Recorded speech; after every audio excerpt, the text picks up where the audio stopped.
so we're live on YouTube and on Facebook now. Okay, yeah, and just post on the page. Hi everyone. Hi, hi, hi. Hi. Hello, everyone.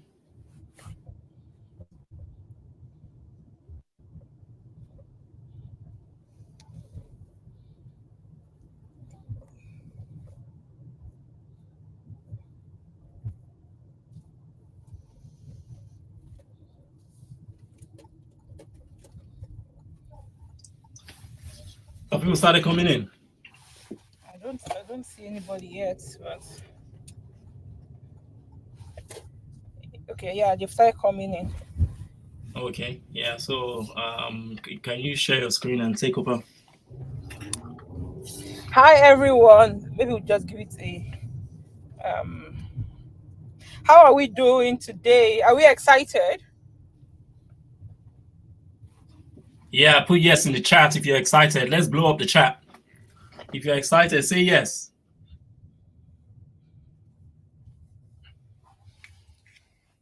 Oh yes, I see you. I see you, Tenet. I see you there. Okay. Let me see if we can stream to Instagram as well. But Instagram will not be able to see the thing. But yeah. Um Yeah, you said Instagram won't be able to see the like slides. I have to still I have to I have to still go live on Instagram, but copy and paste your stream key from Instagram. Okay. Yeah, can you just let them know that you're just getting home from? Oh yeah, so just give me a moment there. I'm going to sit at my desk so that I can share my screen with you guys. Yeah, it looks very sunny today as well in Waterloo. Yeah, the weather is good. We are enjoying spring now. We Nice don't one, have nice to one. wear we don't have to wear 1 million layers anymore just because we're trying to keep warm. Yeah, nice one. Okay.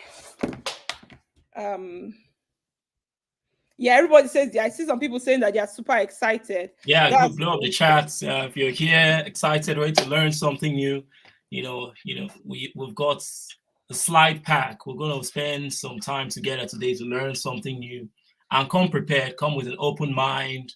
Write stuff down because what you're gonna learn today is gonna be very key to your success, your study abroad success. So get your paper and your biro, write stuff down, and also this session is gonna be recorded. As you know, I will be sharing the recording, but get ready.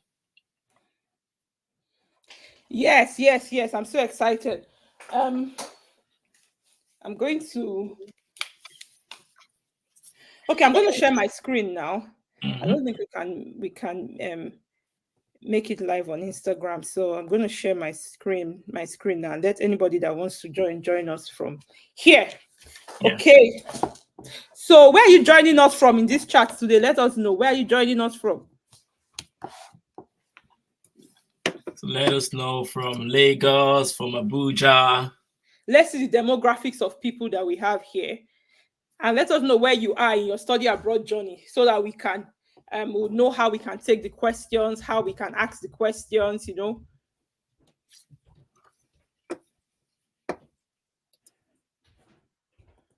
Oh, from Delta, Nigeria. Okay. That's good.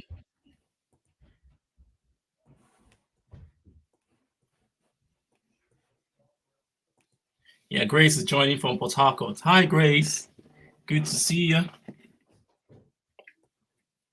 So as usual, what we usually say is this session, if you have any friends or family that's interested in studying abroad, just share them the link so they can join as well. Hi, Praise. Welcome from Lagos. Hi, Uche. Welcome from Lagos. So please take the link, guys. Let me share it here. Also, can you share the link as well so people can share with their friends and family? Because I know you've got other people that might be interested in studying abroad. And also, if you are generous enough to share it on your page as well, that Zeno is now live with Coach Sam. We're going to be talking about your profile and how you can develop your profile to win scholarships. So just share it out. Don't be selfish with the information. It's going to help a lot of people. And the more people we get in the community that are actively involved in securing admission and scholarships, the better it is, because then we can help each other. share information, encourage each other. So please, take the links, share with them. Take the link, share it with your friends, family. If you don't want to put it on your page, share it on WhatsApp with your close friends that are also on the same journey as you. Yeah, let's get things going as a community.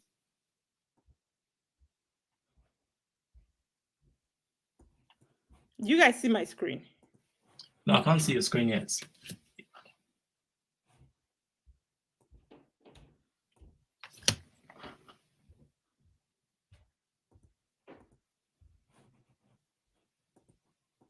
Are you trying to share? Yeah, I'm trying to share. Okay, I can't see it yet. Oh, it's saying it has lost permission to share my screen. Oops. Well, let me see if I can share from my Okay, share. Maybe see if you can share. Yeah. Okay.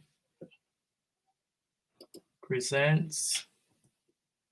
Share screen.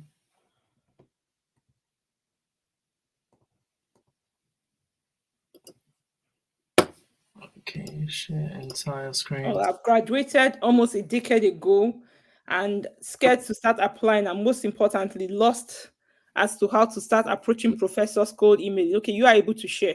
Okay, I see. Yeah, these people that have graduated for a while, like over years ago, I see that like a lot of them always have questions to ask, and that is why we are here to answer these questions that you have, right? So yeah. Okay, so we can see the screen. Can you guys see the screen? If you can see the screen, say yes.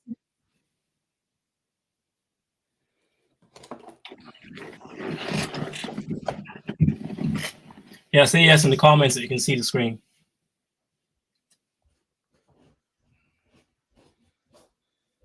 Let's know that you can see the screen. Oh, thank you. Okay, so I'll just navigate from my end here. Just let me know.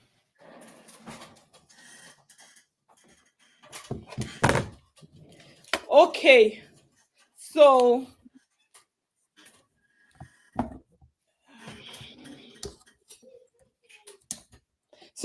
a bit of housekeeping here. If you have any questions as we go along in this live session, just put your questions in the question mark. We are happy to take everybody's questions today. So just put your questions in the question mark and we're going to answer your question, okay? So good. So today we're going to be talking about understanding your candidacy and how to use admissions, scholarships, and study admissions and scholarships to study abroad. How many people here wants to study and relocate abroad? You know that I'll say this here now, that the study pathway is one of the fastest, easiest, and most reliable way to relocate abroad. Hi everyone, I see some of you joining us on Instagram. If you are joining us on Instagram, we are sharing the screen here. I posted the link on my Instagram stories. So if you are joining us from Instagram, go to my Instagram stories and use the link on my Instagram stories to join, because on Instagram you will not be able to see the screen that I'm sharing. I'm sharing presentation slides. You can't see my screen. So if you want to benefit from this training, check my Instagram story, click on it, click on that link and use the link from Instagram stories to join the benefit for everything. Okay? Please go to the next slide. Okay.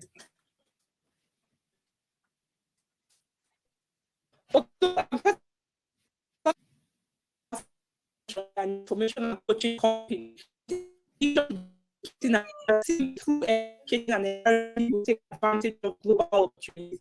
We share the opportunity to show you the advantage of them.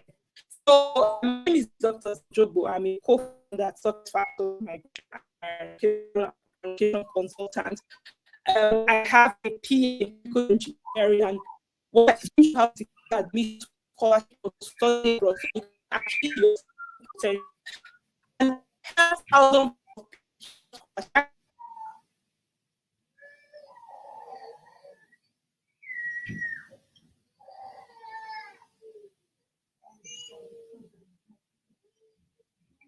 Hello, Zeno.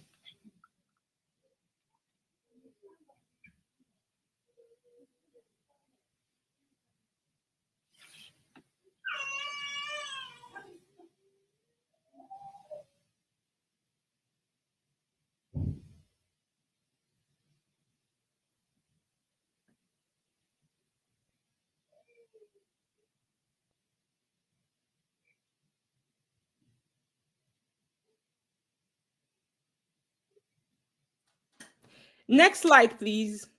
Okay. Okay, so more about me. Before, so when somebody talks to you about these things, you need to know what is this person's profile, what capacity does this person have, what authority does this person have to talk to me about these things. So I'm a dedicated scholar, and I'm dedicated to study abroad success. So I graduated from the University of Waterloo and I secured multiple scholarships there. In fact, my last scholarship as a PhD candidate, I was getting between $60,000 to $70,000 per year by stacking multiple scholarships, and I was able to secure one of the most prestigious scholarship in Canada, the NSEC scholarship. If you look on the slide, you will see other scholarships that I've secured. Can you guys hear me, please? Let me know. If you can hear me, just say yes. Yes, can hear you from here. Okay, please, the next slide. Okay, so I practice what I preach. I don't just come here to tell you do this, do that, do this, do that. You can see the pictures here on this screen.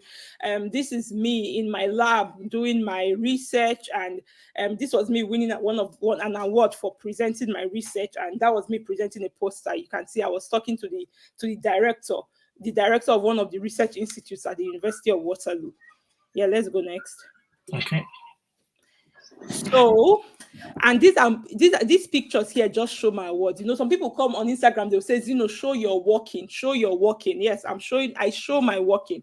And the reason why I show these things is not just to brag, but it's just to tell you that these things are achievable, because I came from an average background. Like, I don't have multiple heads. I came from an average background, just like many of us here. So if I can do it, I want you to know that it's within reach and you can do it too. So yeah, this shows how, on this slide here, you can see how the University of Waterloo pays the money. So let me just give us and explain something how scholarships work. Because many of us, when you hear scholarship, you just think it's about proof of funds. It's more than that. So when you secure a scholarship, the way some of the schools will pay your scholarship money is that they pay the money into an account, your account within the university. So it's just that when you log into the account, you see that, oh yeah, I have $20,000 there. And then they take out your school fees, whatever amount your school fees is. Let's say your school fees is $5,000. They remove the $5,000 for your school fees, and the university pays the balance into your bank account. So this just shows my remittance, the money that was paid into my bank account for my scholarships here. As you can see, this was the money that I got for one term, and one term is 4 months. So add that money together, that's almost $20,000. Okay, someone's saying, can we get your slides? So here, this is me and my family here in Canada. We live in Canada, and in this picture, we're visiting the UK. It was a very wonderful trip visiting family. So please go there. If you are joining us on Instagram, go to my Instagram stories, click the link to join the live stream where we are sharing presentation slides. You don't want to miss today. So what will this training cover? Now back to the training. Again, like I said, get your notes. What is this training going to cover? We're going to go over what the training today is going to cover. So we're going to go through a quick study abroad primer. So we need to get you primed up first of all, because you need to be in the right state of mind for you to be able to succeed in this study abroad journey. So we're going to talk about what does it mean when you say candidacy? When we say candidacy, it may be like a bogus word for you, but what does it mean? That candidacy means your profile, and what is the most important thing to consider for securing admissions and scholarships. Okay. And then we are going to move into the first secret of study abroad success. And then we'll also talk about how to build competitive profile that will enable you to secure admissions and scholarships to study abroad. Then that is when we dive down into your own profile. Okay. And we may take some examples from people that are participating to say, okay, what is your profile? Tell us your background, and we may throw some light on how you can align your profile for success.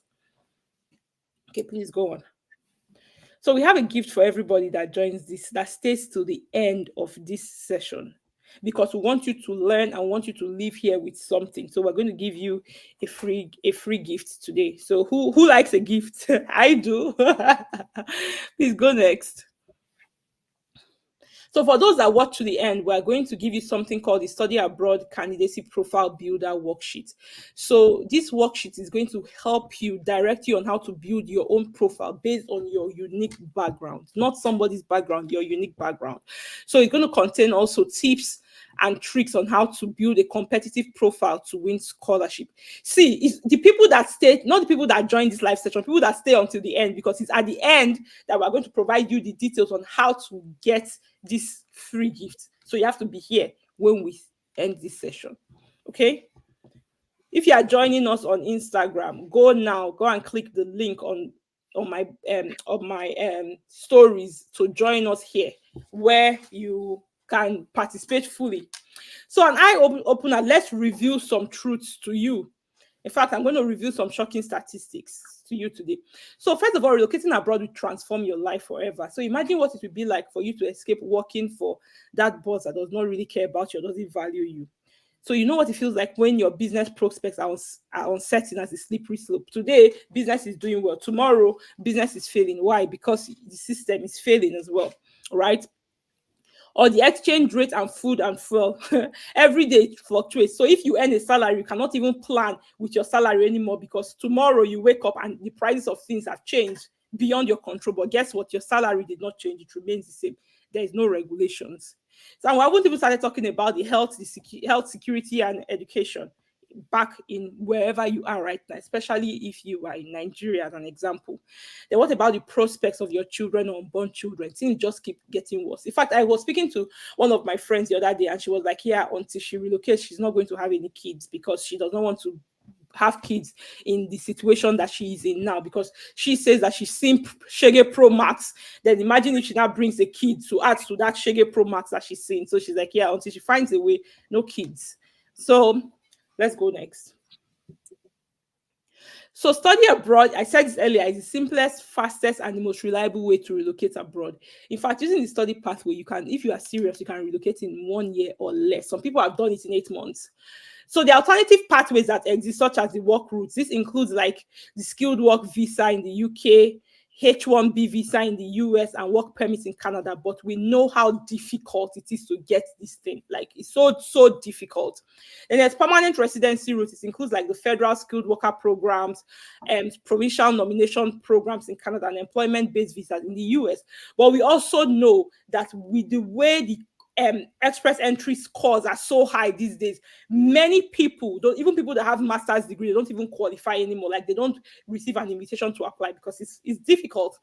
And millions of people have been exploring this alternative pathway for years with no results. I'm sure there are some of you here who have probably been trying these pathways and it hasn't even worked for you, right? Some people have been in the express entry pool for like 5 years, 6 years, nothing has changed for them.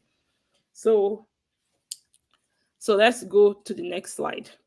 So we just want to let you know that you can win scholarships to fund your study abroad journey. But what do you need to do? You need to, first of all, develop a scholarship winner's mindset. The second thing you need to do is to choose a profile, choose a course of best fit that leverages your current academic background and work and volunteer experience. Remember, I've said it that for you to be competitive, you need to leverage what you already have so that you can succeed. You need to package your application for competitiveness. It is not just any application you submit. You have to make sure your application is competitive. And also you have to use a funding strategy that focuses more on research-based scholarships, because these scholarships are less competitive compared to those open scholarships. Okay. And this is the most important thing that I want you to take.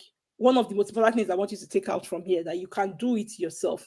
So you can secure admission scholarships regardless, very important, regardless of your age. The study pathway does not have age restriction. Marital status, whether you are single, married, separated, divorced, widowed, whatever your status is, you can.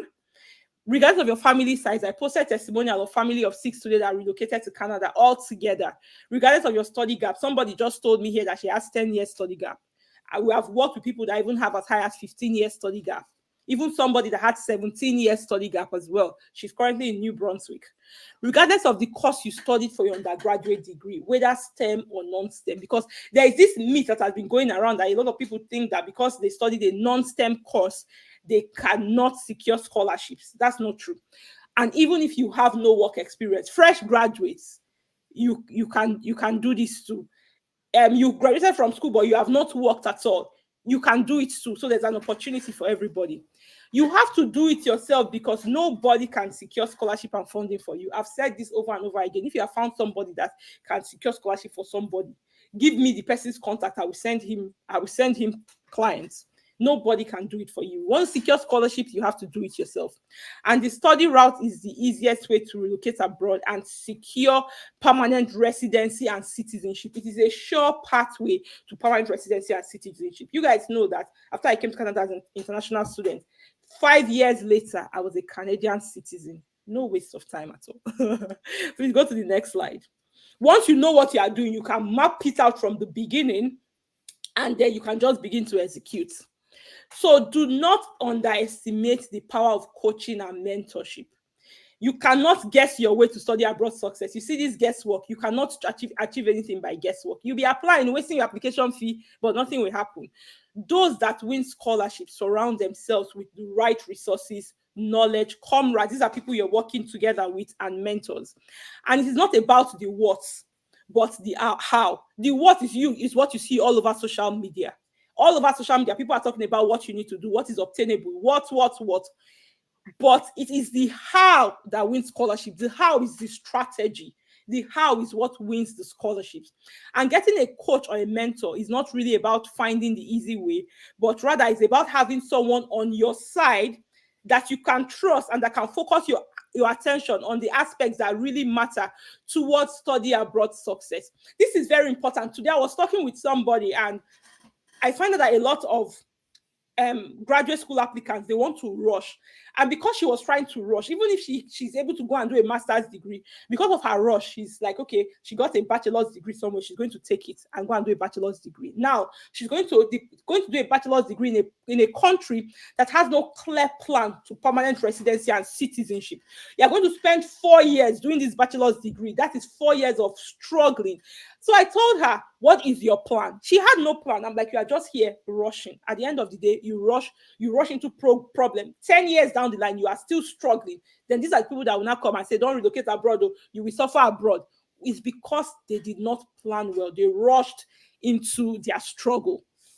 So let's go on, please. So now this is what you must do now. If you are listening to me, this is what you must do. Are you guys taking notes? Are you following? If you are following, say yes. Let's see you. If you're following, say yes. So please go next slide. So now you must stop subjecting yourself to multiple rejections by applying for admissions and scholarships using guesswork. This is very common. People are just guessing and guessing and guessing. I see some people on Instagram in my comments saying things that they don't know because they are guessing. Wrong information, they are guessing. Stop jumping from Telegram group to WhatsApp group to Facebook group looking for the magic formula to secure admissions and scholarships. There is no magic formula. You have been jumping from one group to the other for the last 3 years. Nothing has changed. This should tell you that there is no jumping from group to group is not going to solve your problem. Stop feeling confused by all the online admission and scholarship advice you are hearing. So many people is talking at the same time. It just leads you into confusion because you don't even know what to do anymore. Stop thinking you can relocate permanently with a visitor's visa. I find people focus on the wrong thing. Be like, yeah, you know what? Let me just apply for a visitor's visa and go abroad. Again, this is the rush we are talking about. No, you cannot relocate permanently with a visitor's visa.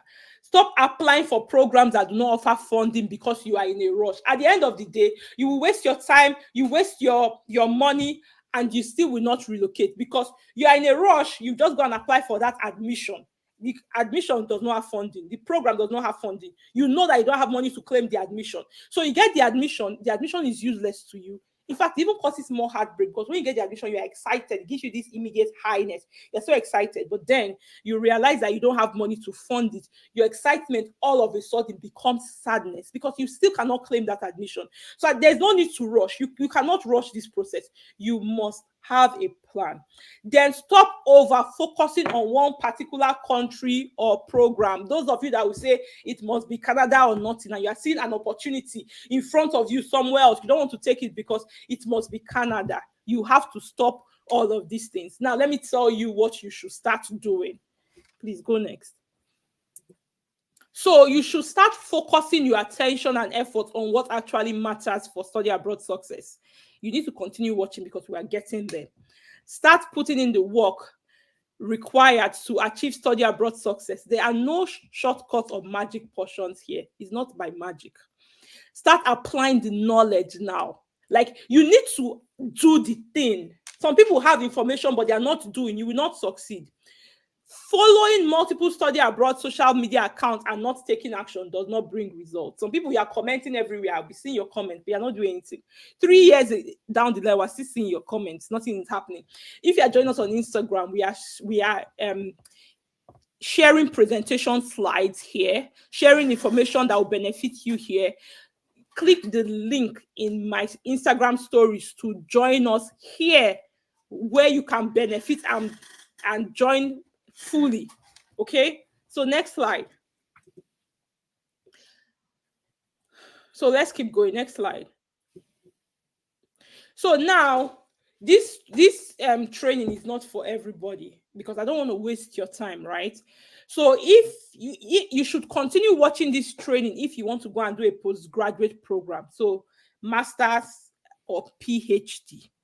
Listen, let me tell you, if you are looking to do undergraduate program, whatever I'm sharing here will not benefit you. If you have OND, whatever I'm sharing here will not benefit you. So don't waste your time. You can just exit right now. Let's not waste your time. Time is very valuable. So if you already have a bachelor's degree or HND or advanced diploma certificate, then you can stay here. Or a master's degree, you can continue to stay here with us. And you are interested in studying abroad, regardless of your country of origin, your course of study, your financial situation, and your family situation, then you can stay. Any other person, you can leave. You have a bachelor's degree, you can stay here. You have a master's degree, you can continue to stay. This training will benefit you. You have HND, you can continue to stay. This training will benefit you. If you have first school living certificate, SSC, you can exit now. Whatever we're sharing here will not benefit you, except you want to learn for your friends and family members, then you can stay. But for yourself, it won't benefit you. So next, please. So who this training is not for? This training is not for you if you do not believe in the effectiveness of the study abroad pathway to relocate. So there are some of you that you don't believe that scholarship exists. You cannot relocate with study pathway. So don't waste your time. If you have that kind of mindset, you can exit now. You are looking for an easy way out, and therefore you're not willing to put in the work to achieve study abroad success. Some people just think that once they just take a training, they will just relocate abroad. No, the training will give you the information that you need. The action you put in is what will guarantee results. Some people tell me, what is the guarantee that when I take your training, I will secure scholarship? Training does not secure scholarship. Training equips you with the knowledge to secure scholarship. So you have to apply the training to your application. Do the application for you to secure scholarships. Okay? So the next slide. So we'll continue. Who this training is for? You have had enough with your current situation and you desire to change straight away by relocating abroad. See, when I decided to relocate abroad, I had enough. Like, I had it up to here. I was frustrated both by my personal situation and the economic situation. And I was also committed to giving my son the best life that I could. And the only way I could fulfill that commitment was to leave, because the environment I was in was keeping me stuck. So I had to leave. You believe that this study pathway is the simplest, fastest, and most reliable way to relocate abroad. You are the type that takes action to achieve the results you desire. There's some people, no matter the obstacle, as long as they are doing everything legal, they are not harming anybody, they are not doing any illegal thing, they will if it's just to put in the work, they'll put in the work to succeed. If you're that person, you are more than welcome to stay for this training. You're not looking for a quick fix or magic formula, but you are ready to put in the work to achieve success. You believe in the power of self-education and development to achieve results in life. So go next, please. So now let's talk about how you're approaching it. This is very important. Now I'm talking to you, listening to me. What is your mindset like, and what do you believe to be true when it comes to winning scholarships? Are there certain opportunities you believe are out of reach for you that you don't even bother trying? There's some people, they feel like, scholarships are for only people with first class. They don't even bother. They don't even look at it. They don't even want to hear anything about it, because they've already disqualified themselves, because they say scholarships are only for people with first class. Meanwhile, people that graduated with third class, they are looking for the opportunities that are suitable for them. That's what Isioma did. She's in the US now. She's rounding up her master's. Fully funded third class graduates. What do you know about searching for and applying for scholarships? Now, I want answers. Tell me, do you really understand? When it comes to searching for scholarships and applying for scholarships, do you know what it entails? Do you know where to start from? Do you know what to do? Do you even know where to find the scholarship opportunities? Tell me yes, no, yes/no, if you know some and you don't know some.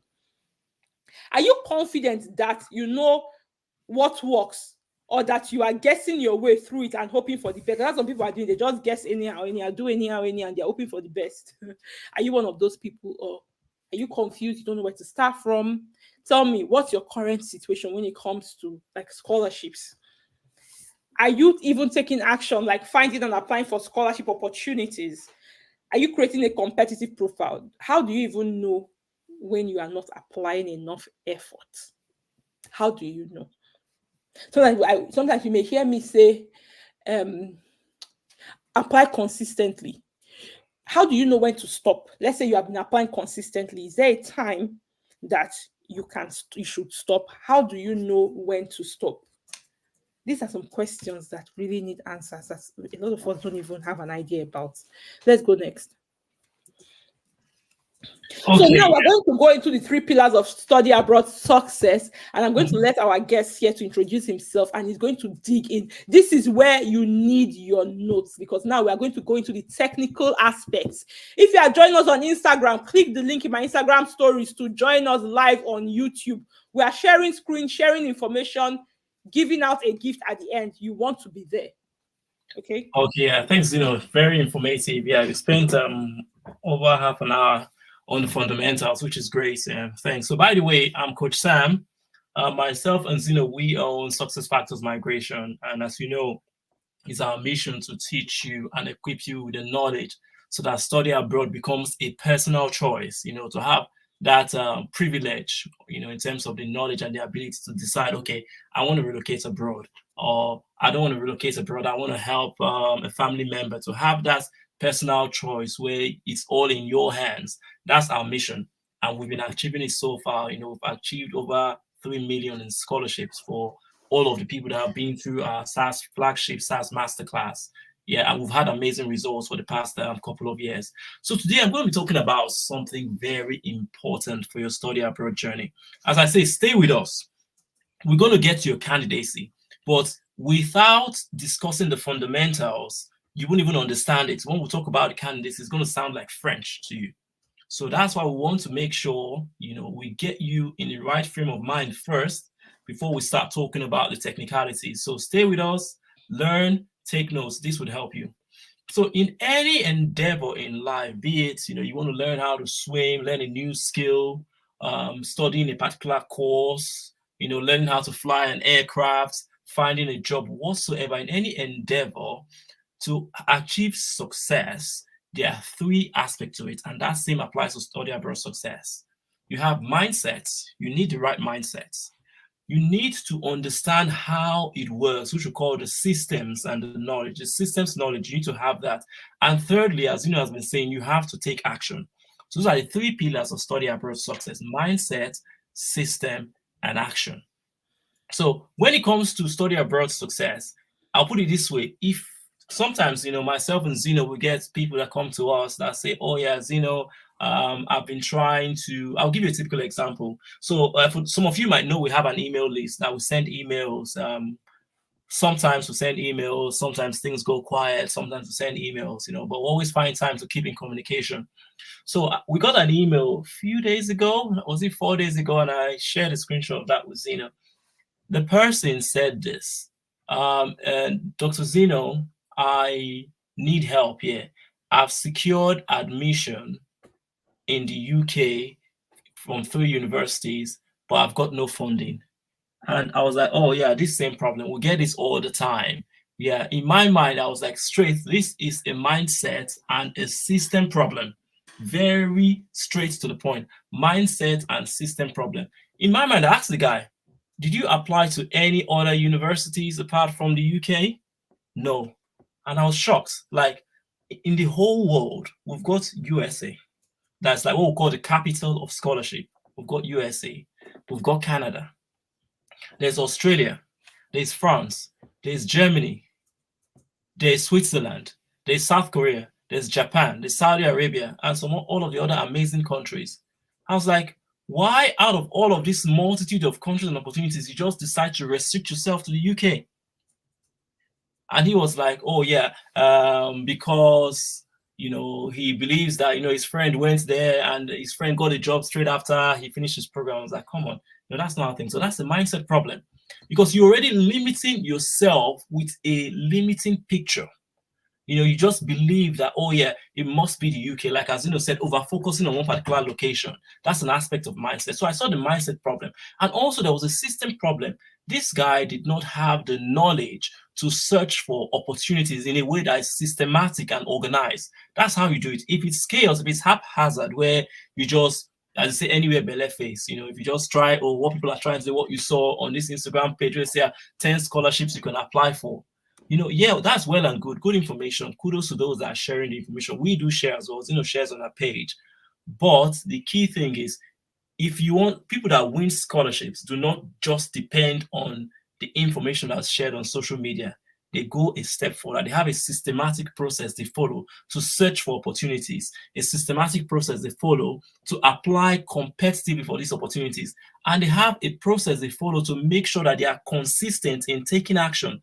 That's mindset, system, and action. So essentially, when it comes to study abroad success, you need to get this story right. And we're talking about this in detail. So take notes.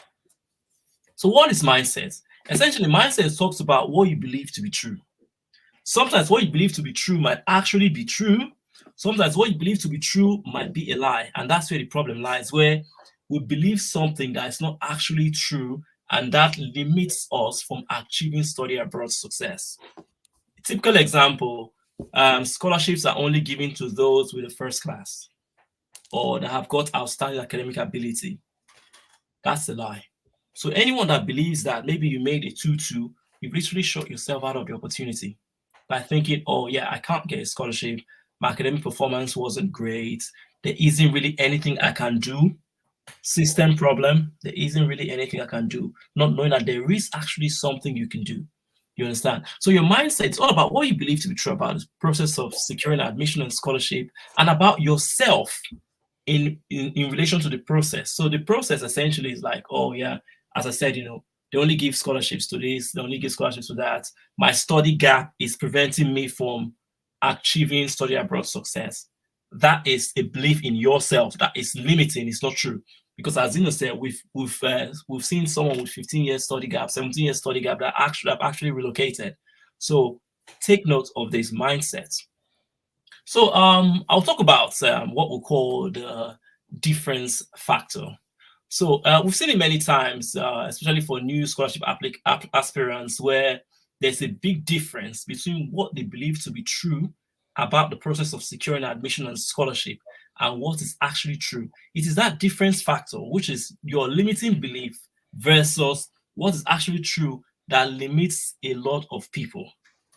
So like, for example, some people would say there's a lot of people are not winning scholarships because there are not a lot of scholarships out there. Let's shock you with some statistics. And this is true. So I'll just, before we continue, let's see on the chat, how many people actually do believe what this person is saying, that, that there are not a lot of scholarships out there. Is that your lived experience? Let's see that before we shock you with some statistics.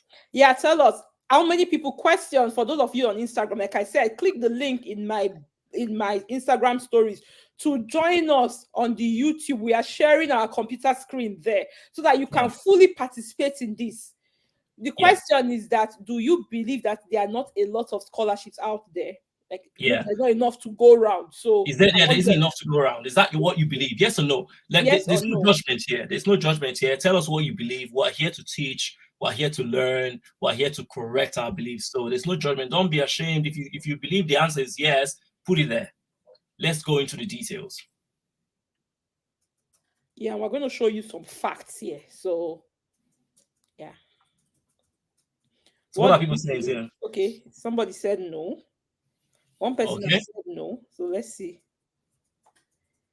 I don't believe that. Okay, so you're saying no. Okay, that's good. That's good. It's good. Yeah, they know that to go around. Okay, the ability to source for it. Okay, so I'm going to ask us this question. If all of us saying this now, saying no, I believe that there's enough to go around, why have you not secured a scholarship? Yeah, that's a good question. Let's see what people say. Tell us what, as you said, this is a safe space, no judgment here. We're all here to learn. Don't feel anyone will judge you based on your answer. Just type it in there. If it's wrong, fine. We'll correct it. We'll have a conversation here. Okay? Yeah. So somebody says, I'm just seeing you. You're not seeing the other presenter. It's because the link is on my Instagram story. Use the link to join us where we are. We are sharing the screen. You will see the other presenter. You can participate fully. This is for those of you joining me on Instagram. Go and use the link on my Instagram stories to join us where we are. You cannot see because we cannot share on Instagram. Okay? Somebody says, I believe there are scholarships, but a lot of people do not know how to go about it. Okay, so they believe that there are scholarships, that there's enough to go around, but they agree that the problem is not knowing how to go about it. So that is it. Somebody says, maybe I'm not doing something properly in my application. Okay, yeah. Yeah, that's good. Yeah, that's good answers. Thank you for that. So let's talk about some shocking statistics here. So we got these from one of our reliable sources of US data. It said number of scholarships awarded has increased by over 45% in the last 10 years. Each year, an estimated 95 billion, I'll say that again, 95 billion in grants and scholarship money is awarded by the US Department of Education. 35 billion, and then from the national, you have 35 billion from the US Department of Education, and you have from the nation's colleges and universities 60 billion. That's a lot of money. An estimated 9.5 billion in Pell grants, that's a special kind of grant they offer in the US, were left unclaimed in between the year 2019 and 2020. 9.5 billion left unclaimed. An additional 7.4 billion is awarded through private scholarships and fellowships annually. And this is US data only. So imagine the amount of funding that remains unclaimed globally in high-income countries like Canada, the UK, Australia, Japan, South Korea, name it. US data, see the shocking amount of money that is left on the table. So as most of you have already said, it's not because the money is not there. It's there, is the how. So also, according to the National Scholarship Providers Association, 100 million in scholarship money goes unawarded each year due to lack of applications. This is a global figure compared to what we saw in the previous slide. So why the lack of applications? Because people do not know how to find these opportunities. Even for those that find them, they do not know how to apply competitively for them. Because it's one thing to apply. It's another thing to know how to apply competitively. And I'll be truthful with you. You don't rush a competitive application. You have to take your time, do a lot of self-reflection and introspection to answer your essays in a way that actually fits the mission of the scholarship provider organization and tells the graduate admissions committee a lot about how you are a unique individual and you're a good fit for their program. That's how it works. So what does this mean for you? There's plenty of money out there to help you fund your study abroad dream. You just need to learn how to find it and competitively apply for it. Self-limiting factor. So many scholarship aspirants fail to achieve study abroad success because of their limiting beliefs, such as thinking they cannot win scholarships because of their academic background. Typical example: I will not be able to secure or be able to win a scholarship because I studied a non-STEM course at university. People that have been through our programs, have masters in French, fully funded in the USA. We've got masters recently. One of our students just secured funding for a master's in communication.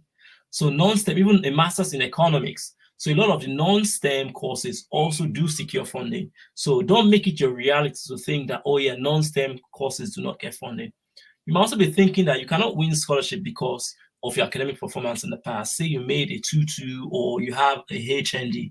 Those that have a HND, it's well known now, it's public knowledge now that there are a lot of opportunities in the US for HND holders. You just have to explore that. Yeah. And also talking about the US, some people have limiting beliefs about the US that, it will take us a year to discuss that.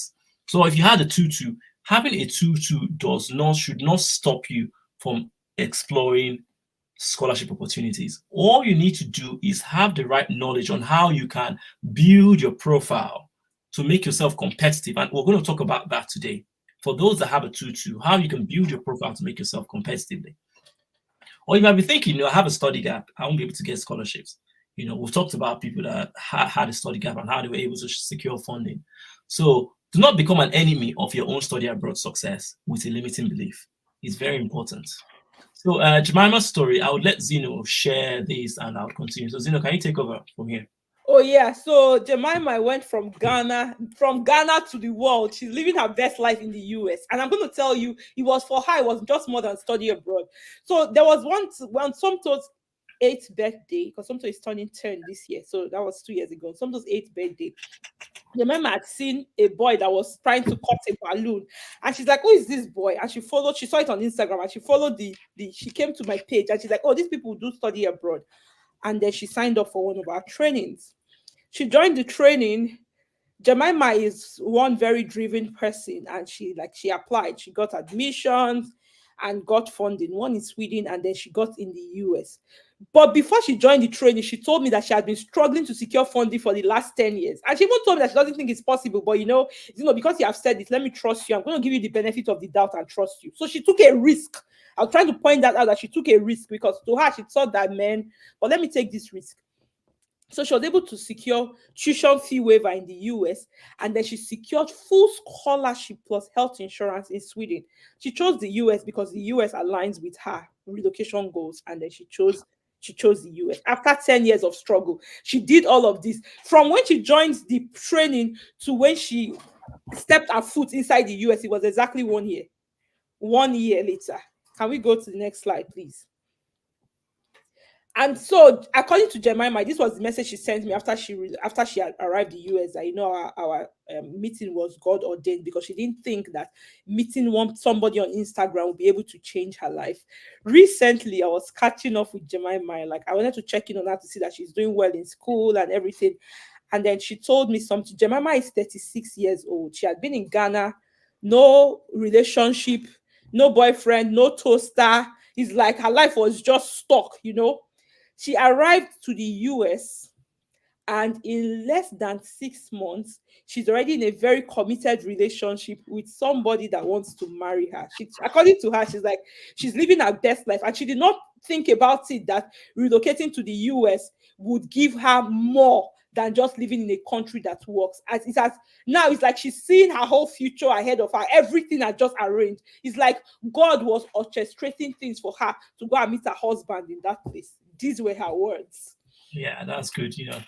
The thing with study abroad and relocation is not just about the program. It's not just about leaving your country. It's literally it upgrades your life. So Jemima's story is always very inspiring when I hear it. Okay, so I would continue on system. Essentially, system, which is the second pillar of study abroad success, refers to the right knowledge, the processes, and the tools you need to secure admission and scholarships to study abroad. So in this training, we'll be talking about how to build a competitive profile to win scholarship. That's just one aspect of systems. When it comes to the systems knowledge is broad, because, okay, if I say look through the steps, on how to secure admission and scholarship, first of all, you need to get your primary documents, we'll call them, which is your passports, transcripts, and stuff like that. You need to choose a program of best fit. There's a lot of knowledge that goes into choosing a program of best fit. You need to also develop competitive application documents. There's a lot of knowledge that goes into developing competitive application documents. Like, we talk about what we call the 3S framework for writing your SOP. We talk about using templates. We talk about the people aspects of writing your letters of recommendation. We talk about using action words, to write your achievements in your CV, organizing your CV in a certain format. We talk about building your profile or your candidacy and making it competitive. Those are all systems knowledge. So it's quite a broad process when it comes to standing out and winning scholarships. All of that knowledge is what we call the systems. And if you lack that knowledge, you might have the best mindset in the world. Maybe you think like Michael Jordan, but if you don't have the knowledge, it's still not going to work. So that's why mindset is important. Knowledge is also important as well. And action, we can't overspell this. Learn everything you can, have the best mindset in the world. If you don't take action, nothing ain't going to happen.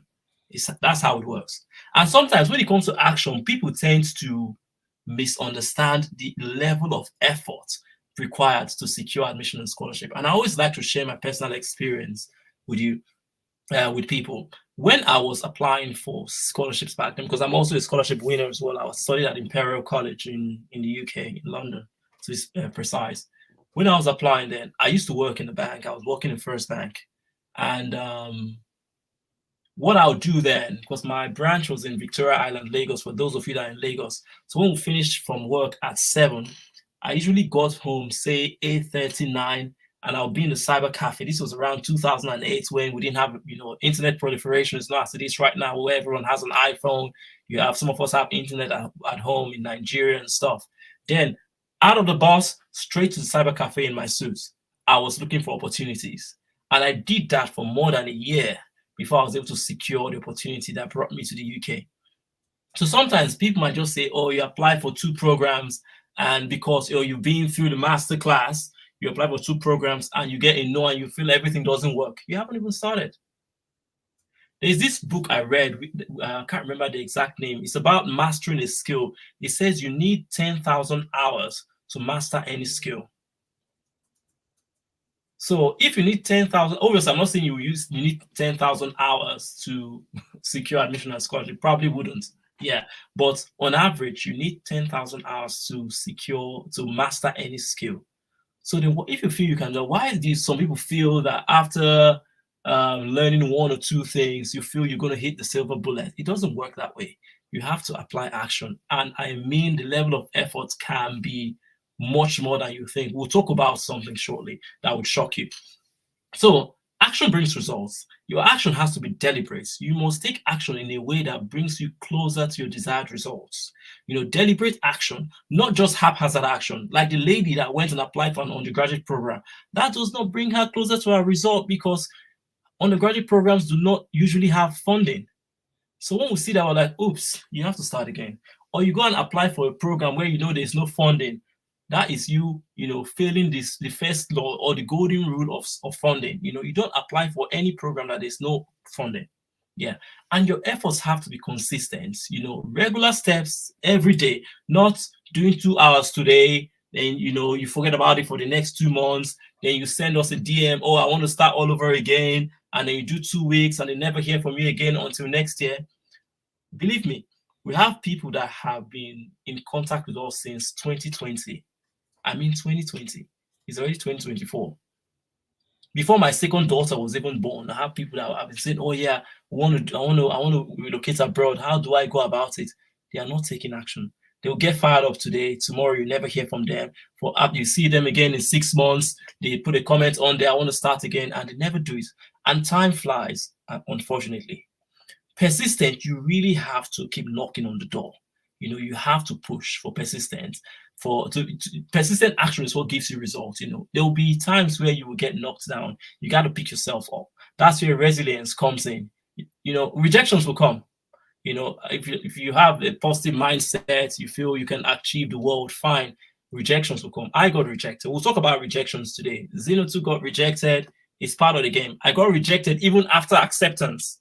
Mine was that bad, but we pick yourself up, and the rest. I'm here to look at Zeno. The rest is history. So this is the kind of action you need to take. And I'll quickly talk about Mbeki's story to just give you an understanding of the level of effort required to secure success. So Mbeki, started a study abroad journey in 2022. Stumbled across Zeno's page sometime in July 2023 and decided to work with us. She learns how to search for fully funded programs and put together, competitive application packages. And one of the process of doing that, you would have heard about research-based funding. And to get research-based funding, you need to find and email supervisors that are ready to take you under their wings for a research-based program, like a research-based master's or a PhD. And in order to reach out to these guys, you literally have to email them. Some people you email, some professors would say no, some would ignore the emails, some would say yes. And to get a yes requires quite a bit of work. First of all, there's the systems knowledge that goes into understanding how to craft a convincing supervisor email. Do you understand? Mbeki reached out to 150 supervisors. She wrote 150 emails, and writing the email is the last bus stop in the process. First of all, you need to go and review their work, read their work, find how your research goals aligns with their work before you write the email. So writing the email is the last step. So just imagine all of the other steps that she had to go through to write 150 supervisor emails, and she got 3 years. This is what persistence looks like. Sometimes people come in the DMs, oh, I've sent 5 emails to supervisors, I got no response. What do I do now? I was like, what do you mean, what do you do now? Continue sending emails. Send more emails, yeah. Send more emails. Sometimes they come to us like, oh, thinking, oh, we'll get frightened. Oh, yeah, they've taken the master class and they're not getting results. No, you've not even taken proper action. I was like, Mbeki has actually got more yeses than some people have sent emails. Some people only send 2 or 3 emails and they don't get a yes and then they give up. But Mbeki has more yeses than people's emails that they've sent. So when it comes to action, this is what the level of effort looks like. Sometimes it requires this sort of effort for a year before you achieve success. Success stories are always sweet when you see them on Instagram. And we always try to make sure we talk about the level of effort that goes in so people understand that, this admission and scholarship success is sweet, but it's not easy. You got to work hard for it. It's simple. There's a difference between simple and easy. Simple in the sense that the process is quite straightforward. It's like step 1, step 2, step 3, step 4. Just like, cooking, boiling an egg. It's a simple process. Anyone can do it. You just step 1, put the egg in the pot, put some water, put it on the stove, and cook it until it's cooked. You understand? It's simple. That's what simple means. But simple does not necessarily mean easy. There's a distinction there. Simple means the steps are easily known and easy to follow. Easy means, you can do that with your hands tied behind your back. When it comes to securing admission and scholarship, it's simple, but it's a hard job, and you have to stick to it before you get success. Okay, so I hope this I've been able to communicate to you what it looks like when it comes to taking action.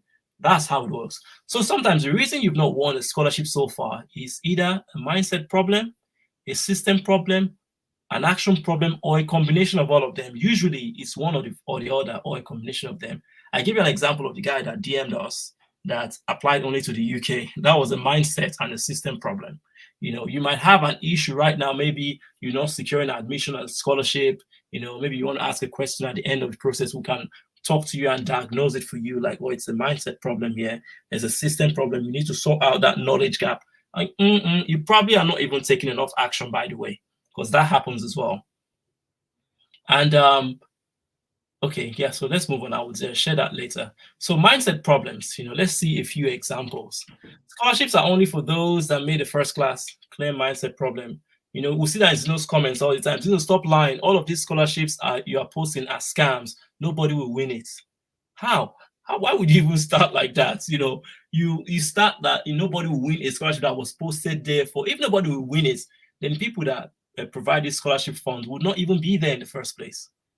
Then people say, please find a cheap school for me so I can pay fees. They don't believe that if they can win scholarships. And the funny thing is that people that usually say this are usually the ones that still can't even achieve it. When you even find that cheap school, maybe they usually have a large family, maybe husband, wife, and 4 kids. And by the time they start looking for, the school might be cheap, yes, to pay the fees. But by the time you add proof of fund on top, plus for yourself and your family, the money is going into $50,000 and you can't meet it. And then you come back and say, oh yeah, Zeno, what do I do now? I can't get proof of fund. Are there any loan organizations that I can use? And those loan organizations do not usually loan to countries like that have cheap school fees. Yeah. Same thing with the tutu, you better not waste your time. No school will consider you for applications. We know that's not true. System problems here. Zeno, please guide me. I don't know where to start. That's very obvious. If you don't know where to start and you're here, you're in the right place. And some might say the information on social media is too much. I'm confused and overwhelmed. That is pretty normal. A lot of people share stuff. But the key thing is not even in what's there. It's not a lot of people share the what, first of all. The how, you don't get it from social media. And even some people that share the how, it's not very correct. And even for those that it's correct, it's not organized in a systematic way that you can really use it. Like, for example, people just share, oh yeah, I know this one that has been, some of you might know it. There's a Google folder that contains a lot of SOPs. I see people share it on Twitter, on LinkedIn, contains Yeah. SOP and stuff. And when I see that, I just smile. I'm like, it's just like, for example, if you haven't driven a car before, someone tells you, oh yeah, there are free cars in a garage over there, and you don't know how to drive. Is it still going to help you? It's not going to help you. It's exactly the same analogy here. So a lot of people see those documents. Even if I give you the application documents of a scholarship winner, one of two things might happen. First of all, you might not even, or everything there might look like French to you. You might not know what's happening. Sometimes, even though you know what's happening, you might not know the reason why, what's happening under the hood of the engine. You might not know that. So that's why, it's important to get the information from the right source and know the how. Because when you know the how, you can see the method behind all of the madness in there. And I've been applying for the past 2 years and getting rejection after rejection. Definitely a system problem. There's a reason why you're getting rejected. I want to do my master's degree, but I don't know which course to study. Yeah, obviously you should be studying your course of best fit. But what does the course of best fit mean? It's something you need to learn. Yeah. I've never worked since graduating from university, so my CV is empty. What do I do and how do I apply? Even for those that haven't worked, there are various ways you can beef up your CV before you actually apply. And that's how you build your profile, what we're going to be talking about today. Action problem. I applied for 3 schools last year and got rejected. So I'm giving up. Remember Mbecky's story? 150 emails. Supervisors are not responding to my emails, even though I've sent 5 emails. 5 emails only? Keep sending. That's what we say. Now, after getting 5 rejections in 2023, I'm not sure the scholarship thing is for me. Yes. This brings me to that story I wanted to tell you. This one is quite heartbreaking. We had someone that did our masterclass a while ago. She's got a stellar academic record, very good academic record. And I think one of the first emails she sent, she did receive a positive response. Is it the first or the third? I can't remember. And, we were raving about her that, this girl is going to hit it big. And everything was going good. Everything was going fine up until the first roadblock. So that same opportunity where she had a yes from the professor, there was a roadblock towards the time she was supposed to apply. And literally, the thing demotivated her. Just that one roadblock demotivated her. And in my mind, I was like, yeah, why is this happening? This is someone that we know she has all it takes to do this thing. Where is the action? The action was gone. That was a serious action problem. One rejection and everything falls apart, no resilience. So you have to watch for things like this. Okay, so now let's get serious here. Let's talk about your candidacy and your profile. We spent an hour preparing you for the background. So we'll continue. So the goal of this web class, we've talked about this, so we'll skip that for now. So a short story. I think, I wanted to share this short story about Alberta and how Alberta rejected you. Okay, yeah, so it's important that I share my own rejection story so that you that have gotten rejection don't think that you are alone. So many other people, the best of the best, even all of your study abroad coaches, your mentors, you see, everybody suffered their own rejection. But some people were resilient, and that's why we are here today. So when I started my application, I applied to the University of Alberta. I was very positive that this is it. These people are going to give me admission. I met all the requirements. I met everything. I felt like my application was good, and I just sat there waiting patiently, only for them to send me this email to tell me that I've been rejected. But then, what even confused me the most is that they said it is not possible to give a detailed reason for your admission decision. This school admission was supposed to come with funding. So it just made me realize that meeting the admission requirements does not guarantee admission. Like there's no guarantee because I met the admission requirements. It doesn't guarantee that I will get this admission and funding.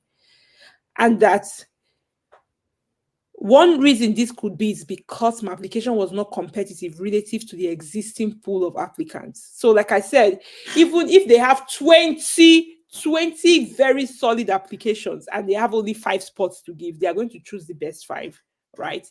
So I was left feeling confused after my rejection. But for me to be sitting here in Canada talking to you, you know that I did not let this rejection to stop me. I didn't give up. I didn't stop here. Yeah, that's good. Yeah, thanks a lot, Zeno. Yeah. So the shocking truth about this is, as we see, so if we go back and just let's just digest some key things here. It says meeting the admission requirements does not guarantee admission. Why? I'll talk about it in detail later, but just get to know this. Application for admission and scholarship is a very competitive process.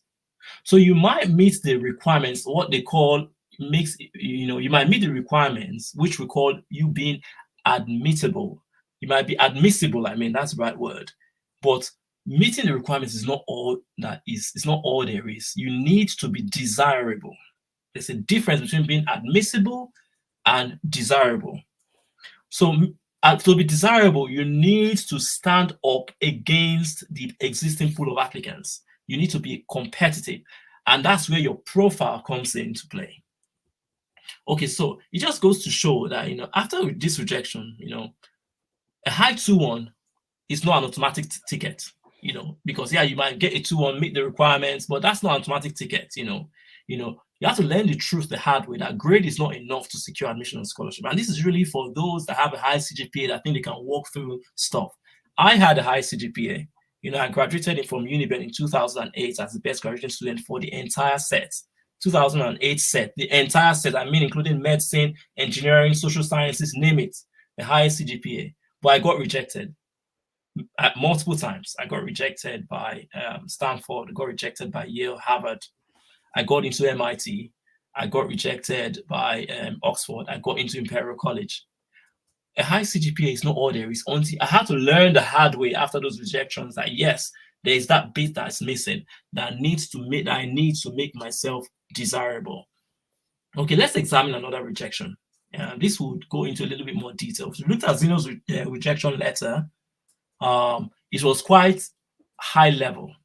But this one, why I like this rejection letter, because some rejection letters go into a little bit more detail and they help us. So I will read it. So it says, "Dear candidates, thank you for your recent application to the PhD in Environmental Health Sciences at the Zilber College of Public Health at the University of Wisconsin, Milwaukee.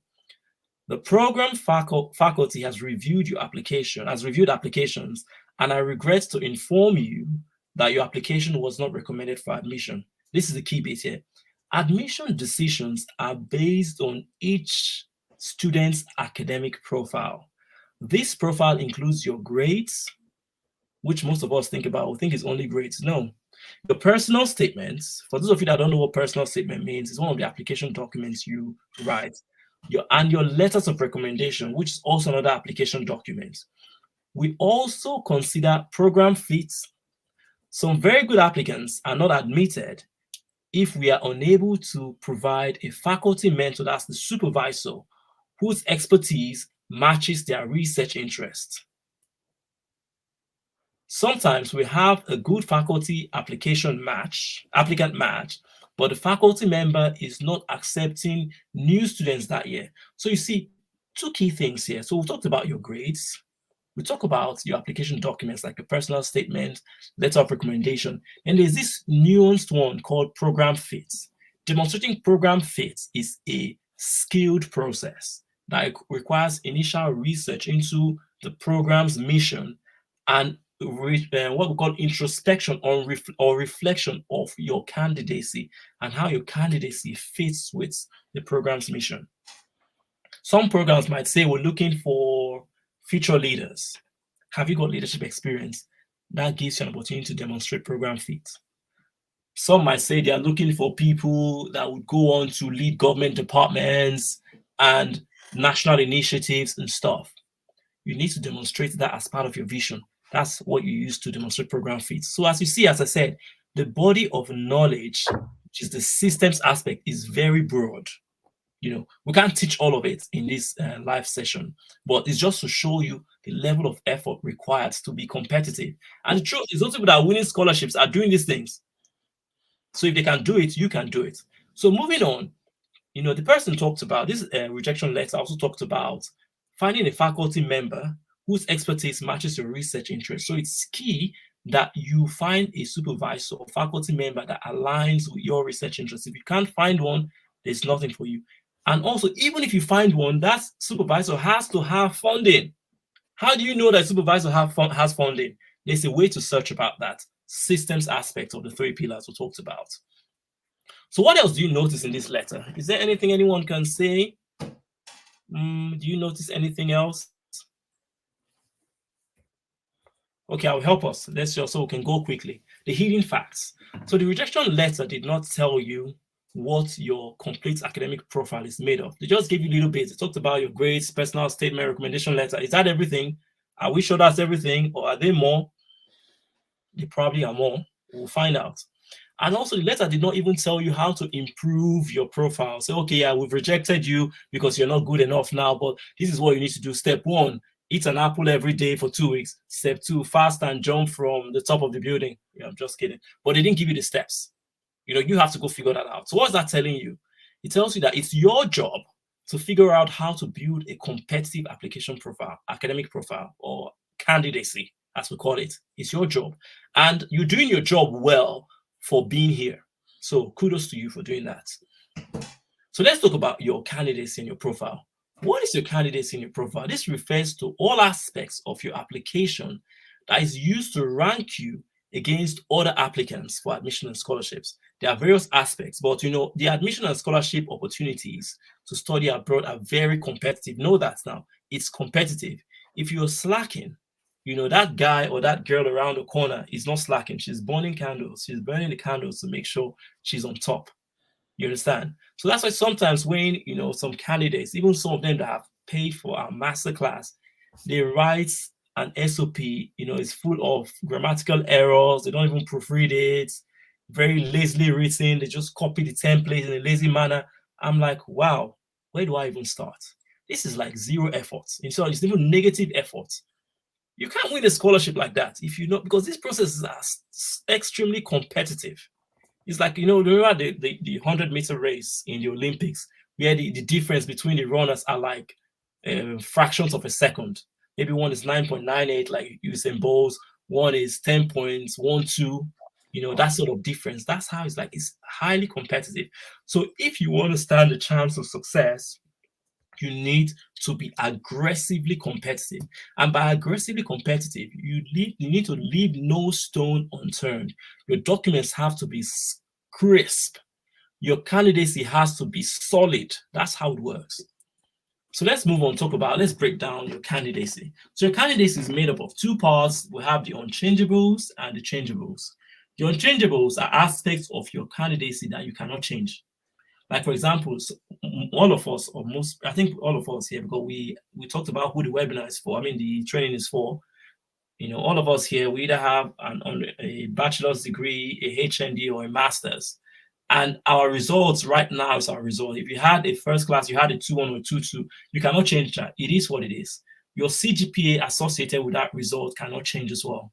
If you got a degree in a particular field like computer science, biology, sociology, that is not changeable. It is what it is right now. If it's a BSc, HND, or master's, it is what it is. Those don't change. Even your test scores. But test scores are debatable within reason, because with test scores, you can retake the test, but there's a limit on the number of times you can retake the test. So that's why we like to class it as an unchangeable. Then we have the changeable aspects. This is the key aspect of your candidacy that we need you to focus on. The changeable aspects of your candidacy are the aspects that you can change, you can improve. If you don't even have it, you can even gain it now. It's an opportunity for you to gain it or to improve it, to make it even better and more competitive. So we're talking about things like relevant work experience. And I mean relevant because not every work experience will be relevant to the program you're applying for. So relevant work experience, we're talking about your research experience, research interest, your teaching experience, leadership experience, volunteer experience, relevant academics through professional training, honors and awards and publications and professional affiliations, and relevant skills. All of these aspects are part that you can actually change. So we call them the changeables, or changeable aspects of your candidacy. So we'll quickly talk about the first secret of study abroad success. This relates to your candidacy. That's why you must understand it. So all the people that win scholarships know this secret, and this is it. Before we talk about it, let me just say a quick story.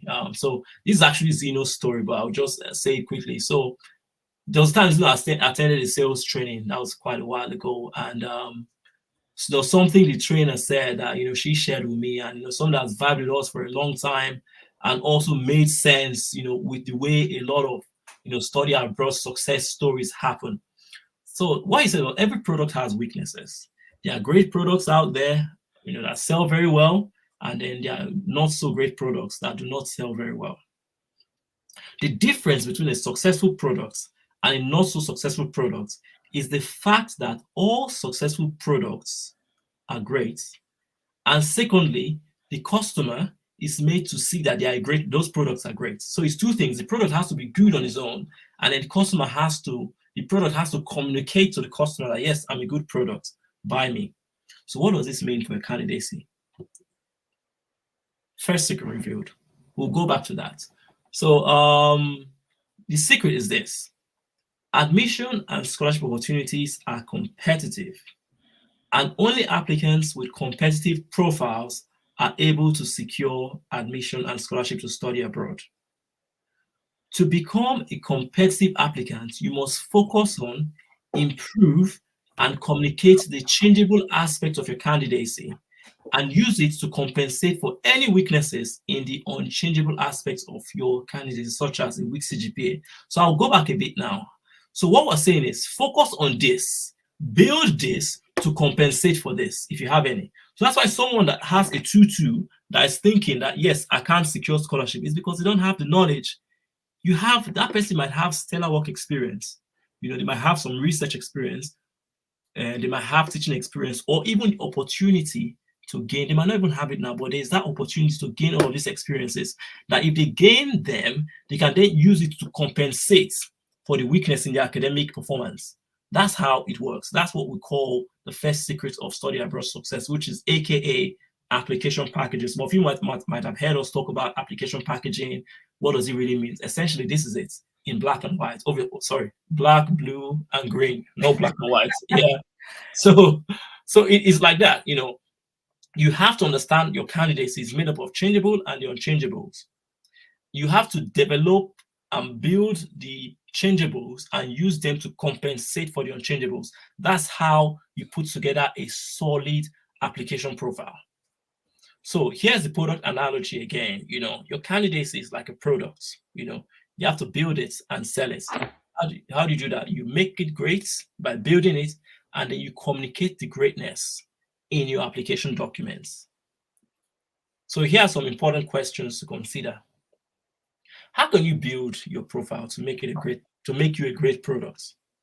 How can you strategically communicate all aspects of your profile to show that you are a great product to the graduate admissions committee? This would require that you change your approach to admission and scholarship. It's an intentional process. Putting together your application documents is no longer a willy-nilly process of just, running through the mail or following the motions. Everybody's using this template, use it. It's a systematic process on how you organize your documents, how you plan your profile, the building of your profile. Say, okay, I need this experience. What can I do? I want to spend 3 months doing that. I want to do this online course. I want to contact that supervisor. I want to highlight my leadership skill in this area. By the way, I worked on a seminar on this research topic in my undergraduate degree. It's something I want to talk about in my SOP. That's the systematic process. It's not just guesswork. It takes deliberate effort to do that. So as I was saying, you must see your profile as a product and the graduate admissions committee of the university as the customer. You have to build a great product and communicate to the customer, which is the graduate admissions committee, that this is a great product. And you do this with application packaging. So how do you build a competitive profile for admission and scholarships? So there are various aspects of the profile. We'll just talk through a few here. So the relevant work experience, you have to, some of us have work experience already, but we don't get to use it. Some might just have this, what I call the problem of focus. For those of you that follow our email list, we've shared an email about that called the problem of focus, where some people focus on a particular course or focus on a particular country, over focus, on a particular country and they cut themselves off other opportunities. Like some people might say, oh, I want to do this course. Yeah, I want to do business analytics. Oh, yeah, it's tech courses that are in vogue now because people post about tech courses on Instagram. Yeah, I want to do business analytics. And you tell them, when you look at their profile, like, mate, or sometimes some might say, I want to go do data science. I'm like, bro, sis, you can't do data science. You don't have the background for it. If you do it, it's straight rejection. Like, oh, yeah, but everybody's saying, if you don't do data science, you will not be able to get a job. And I look at them and like, you have existing professional experience. You're working for a government department in finance. How about a master's in finance? So you have to leverage your existing work experience. So you have to choose a course of best fit that aligns with it. That's the key thing of using what you already have. Like, for example, are you a banker? How about you do a master's in finance? It's something you consider. Or maybe even a business owner. Sometimes business owners struggle, but the usual default is a master's in entrepreneurship. It's a good place to start because you already have some experience. So leverage your existing professional experience. And also you can seek internships and part-time jobs in your field of interest. And obviously, I know back home in Nigeria, or if you're from any other country in West Africa, this might not be so straightforward. But as they say, action is what brings results. Reach out to people. You have families and friends. Sit down one day and just think, okay, I want to get experience in supply chain and logistics. Who can I contact? Write a list. They call it your dream 100. If you can go as far as writing 100 names on that list, I bet you will get the opportunity. That's the rule. You can go as far as identifying 100, just like even when you're looking for a job. If you can identify 100 contacts that you're going to talk to about the job you're looking for, I can bet you will find the job. So that's how it works. So remember also your work experience from previous internships and your NYC. They count as relevant work experience, so do not discount them. So when it comes to developing work experience, you have to look around and consider all of these opportunities. As I said, your existing experience is important. You can leverage that. Seek new experiences from internships and part-time jobs. We'll also talk about volunteering as well. And also, remember other non-conventional experiences you've had, like internships, NYCs for Nigeria, the National Youth Service Corps. Yeah, so research experience, a lot of people think we don't have research experience, but I tell you that you actually do. Remember your undergraduate degree research project.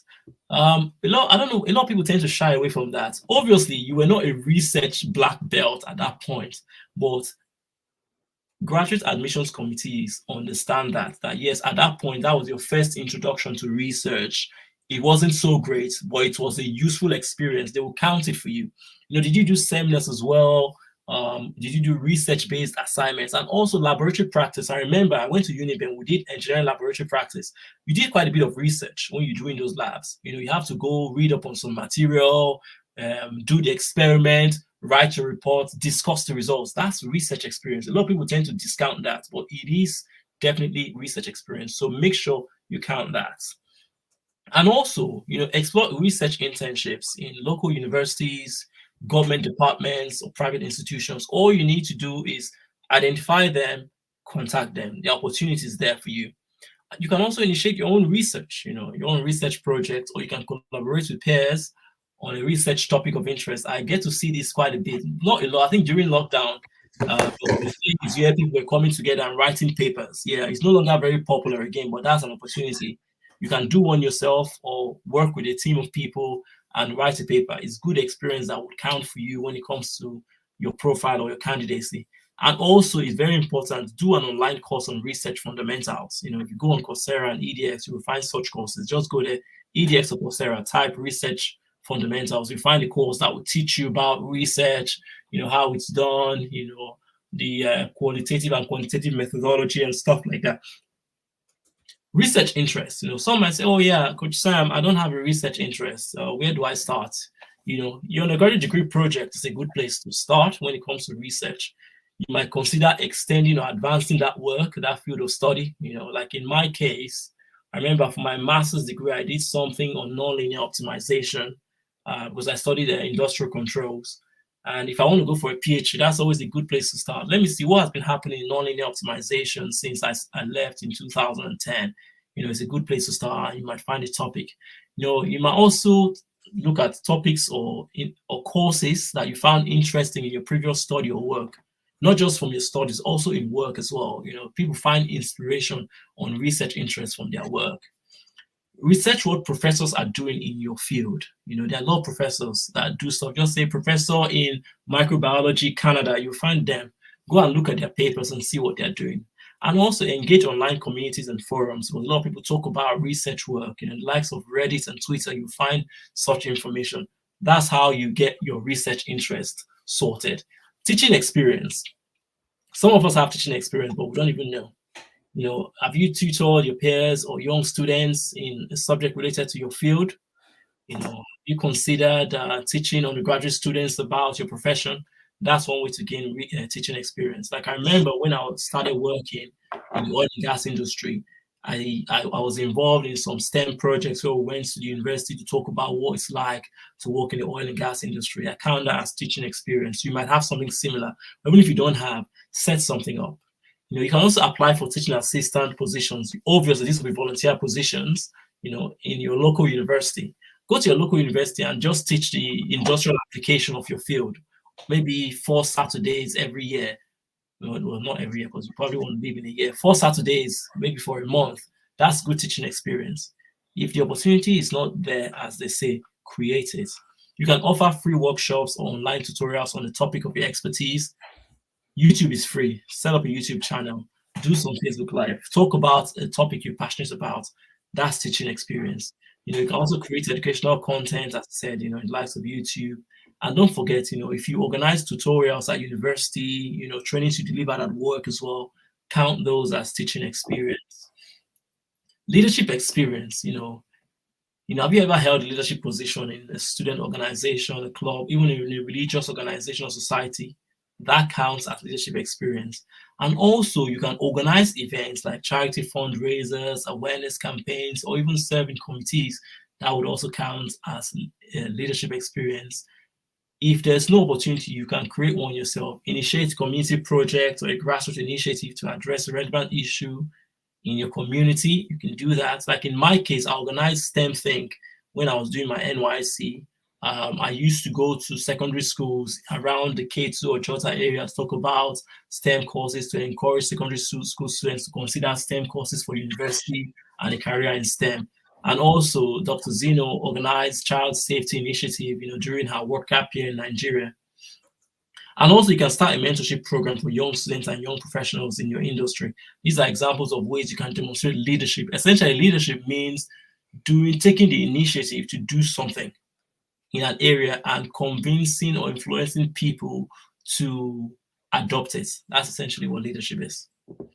Volunteer experience. There are a lot of ways to get volunteer experience. You can volunteer for a community service project. That's quite simple. You can participate in volunteer programs offered by your university or your local community. As I said, volunteer to teach about something. It still concerns volunteer experience. Also, religious organizations such as churches and mosques. I remember we had a guy called Hakim that secured funding, and he talked about, Hakim is a Muslim. He talked about how he volunteered during the Ramadan and helped out in the mosque. That was his good volunteer experience, and it worked for him. He's currently in Canada studying. Yeah, also you can volunteer on search for online platforms to volunteer. One of our previous employees, she actually volunteered online for an organization that helps with school curriculums. And she had a background in education, so she helped them rearrange, their program for reaching out to universities. She had skills in email marketing and setting up campaigns. She helped them set up their campaign, was a campaign manager for them, and she got some good experience. And this all started from her reaching out to them on LinkedIn. So you don't necessarily have to physically go to a place. You can also volunteer online for people. All you need to do is look through their operations and see where you can add value.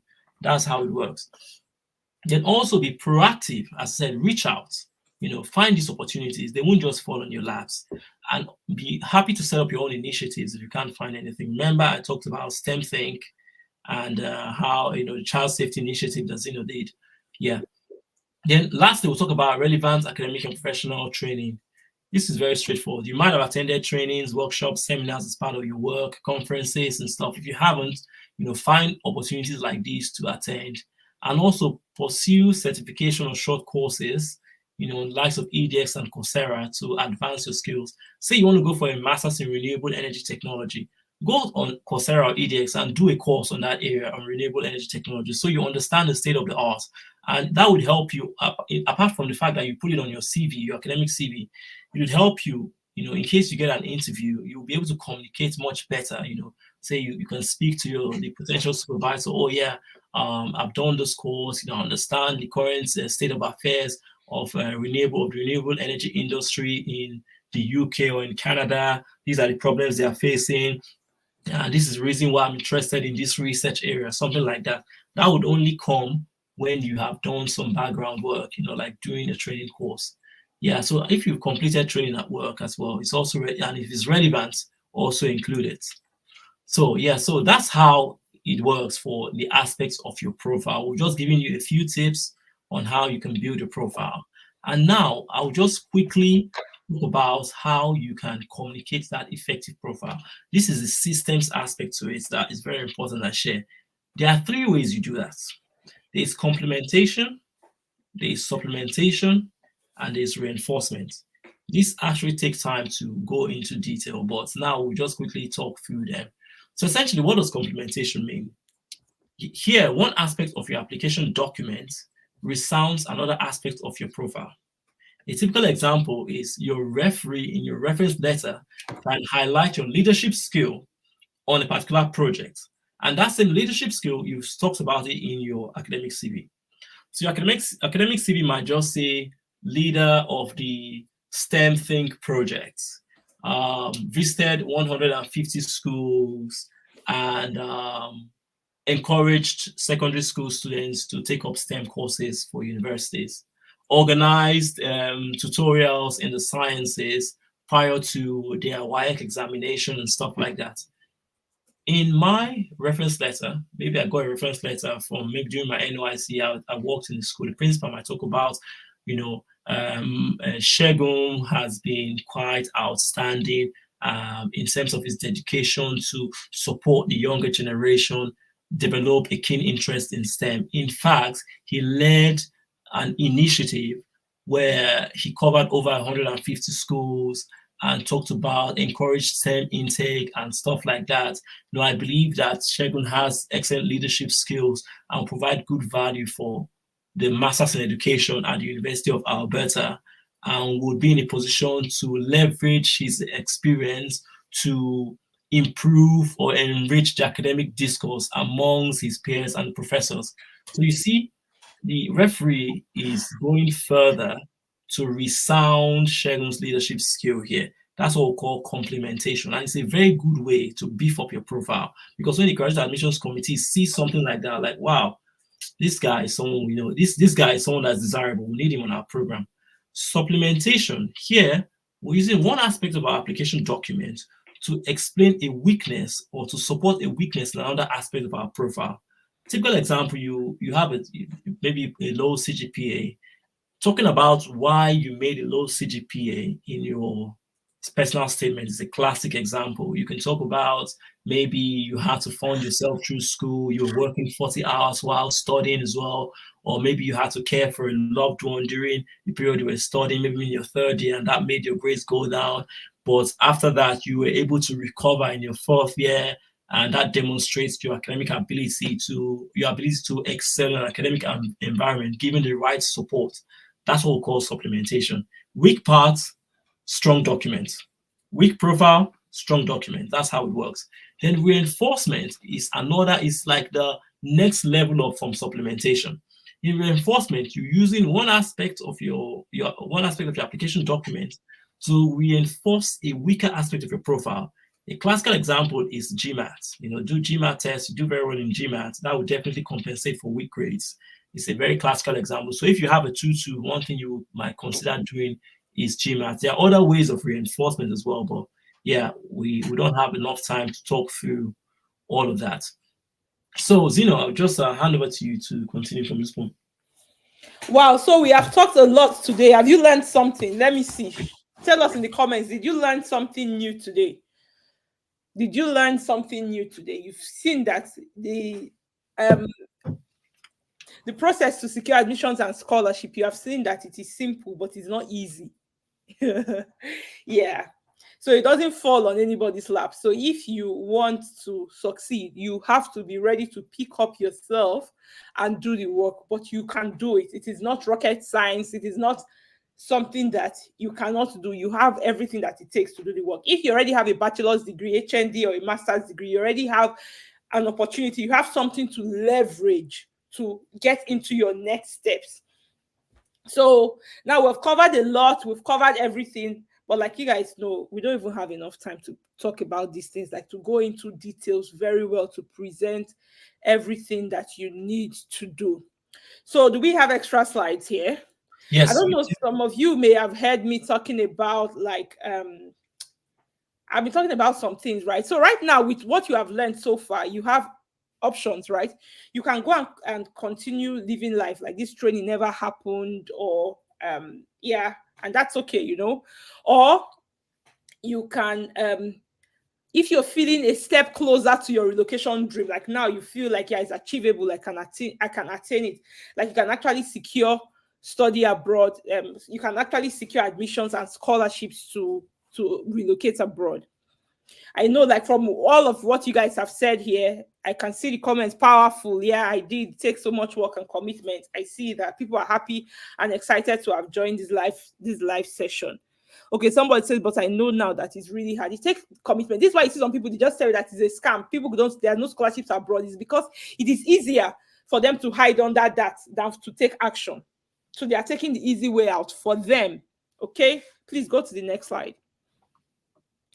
So for those people that chose option one, you know, you just want to move on, go and continue to do what you have been doing.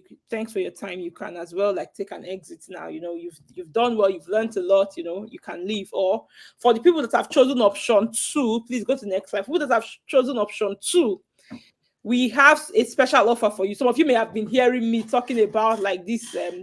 Please go to the next slide. Some of you may have been hearing me talking about the study abroad crash course. I've been talking about this since. This study abroad crash course, it comes once every year.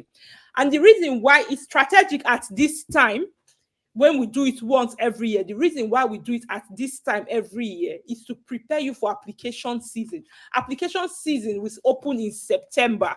But before that application season opens, there are things that you need to do, like find a supervisor, email the supervisor, contact them, prepare the supervisor list, prepare your document, prepare your application document, your CV, your statement of purpose, contact your references, write your reference letters. Like, there are things you have to do before the application period opens. The people that secure scholarships, they are proactive. They prepare before the application period opens. Many people that wait for application period to open first, they find out that they don't have enough time. Some of them don't secure supervisor. They are not able to apply for that year. They need to wait. So if you know that you want to secure funding to relocate abroad in 2025, now is the time for you to start. If you wait till the application period opens, you may be waiting until 2026. So now is the time to start. And this is why I bring the study abroad crash course. I do it once every year, where you're going to gain access to global opportunities in this study abroad crash course. It covers everything we're going to go through. We're going to go through everything in detail so that you can begin to actually do the things you have to do to succeed. So it has different modules where you're going to learn the study abroad mindset, unveiling scholarship opportunities, and choosing your program of best fit. That is the program you should be applying to. Remember, I said you need to apply to your program of best fit. Now, how do you find the program of best fit? You're going to learn that in detail. Building a competitive application profile. This is going to cover all your application documents. Remember, I would say application profile must be competitive. Then we're going to talk about mastering admission and scholarship application process. How do you do it so that you don't burn out? You get the system, you master the system, so you can do multiple applications and know that one is going to click. Then we'll have bonus Q&A session. We'll have resources and support. So these resources are going to get like templates for your CV, your statement of purpose, your reference letter. You get samples of people that have succeeded for all of these documents. We'll do two hours live question and answer. And also, we'll send you all these bonus resources. And as well, you get the replay of the training, just so that if you forget something, you can always come back to remind yourself, and then you can do your training. All of these things I've listed is valued at $1,188. But we are going to be giving it out for today for $97 only. See, like I said, this thing comes once every year. After this crash course, we're not going to do another one again to come next year. And the people, that is when we're preparing the people that want to relocate in 2026. So now this one for people that want to relocate, secure funding, they want to relocate by 2025. Because people that are going to relocate this 2024, all of them already have their admission. All my mentees, they already have their admission in their hands. Now we're working on visa application. So if you take action now, by this time next year, you'll be packaging your visa ready to go because you have gotten your admission and your funding in your hands. So only $97. So if you are joining us, send me a message on Facebook or on Instagram for you to secure your slot. So this thing is not going to last long. So send me a message. Now, who is this course for? Because it's not for everybody. It's for highly motivated individuals from any country. So any country that you're from, and at any career level. So fresh graduates, you have been working, you have multiple years of experience, including working professionals, you are a business owners, housewives, stay-at-home moms who desire to learn and secure admissions and funding for graduate programs. I like to say this here. If you know that you're not going to take this seriously, please don't come and pay. We're not looking for your money here. We want people that want to succeed. We want to support people that want to succeed. So if you know that you have the money, but you don't have the time to do the thing, or you're not motivated, you're not going to do the work, just keep your money for yourself. Don't come and pay. But if you are motivated, you know you're ready to do the work, come. For only $97, we are going to train you to succeed. Please go to the next slide. So who is this course not for? It's very important. So this program is not for individuals who are looking for a magic pill or an easy solution to secure admission and funding. It doesn't exist. There's no magic pill. Like I've said, we've explained it here. You have to do the work. So if you're not ready to do the work, it's not for you. It's not for individuals who are looking for someone to apply for admission and scholarship for them. Oh, Zeno, I'm busy. Just do the application for me since you're the expert. No, it's not for you. Just go and pay school fees. In this course, you will learn the proven strategies to secure admission and scholarship, but you must be willing to do the work and apply them. This is the reason why we explain the work involved from the beginning, so that you know what you are getting yourself into. It's not like we come and tell you that it's simple, it's easy, come and join. No, we're not going to do that. We have explained all of it to you. You know what you are getting into, so that you go into it with your koro eyes, with your eyes wide open. You'd say, okay, I am going to do this. We have said it is simple, but it is not easy. So if you know that you are ready to put in the work, only then should you do any financial investments. So let's go to the next slide. So now let's talk about the course outline. What are you going to get in the course? Let's break it down into details. So you cultivate the scholarship winning mindset. If you want to sign up, please send me a message on Instagram or on Facebook. And my Instagram, some people are joining me from YouTube. For Instagram or Facebook, you will see me. My handle is at Zeno Ojogbo. That's what my handle is, Instagram or Facebook. And Zeno, do I want to also add as well, for those that want to pay online, we can send them the link. Okay, let's put the link here even for those people that want to sign up.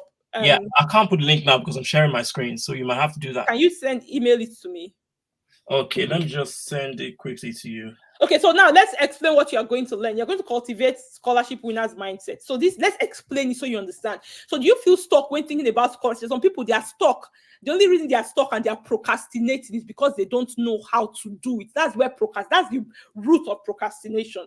So we all do sometimes, but guess what? You can unlock your scholarship opportunities by changing your beliefs. So the first module, we're going to teach you how to blast away your limiting beliefs, things that are limiting you, and replace them with empowering beliefs to help you to win scholarships and study abroad.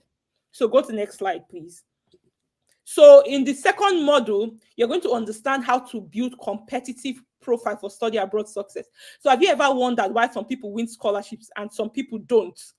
It's because people that win, they have a special profile that shows the school that they are a great fit. It is your responsibility as the applicant to show the school that you are a great fit. The school will not figure that out for you. You have to show the school that you are a great fit. So in the study abroad crash course, you'll be learning how to build your profile with amazing things like your grades, your work experience, your additional skills, so you can finally win scholarship to study abroad. So this is where you're going to learn how to complement and supply your application documents can complement and supplement each other, how they can reinforce each other, so that you can prove to the admissions committee, the scholarship committee, that you have what it takes to get the scholarship and that you deserve the scholarship.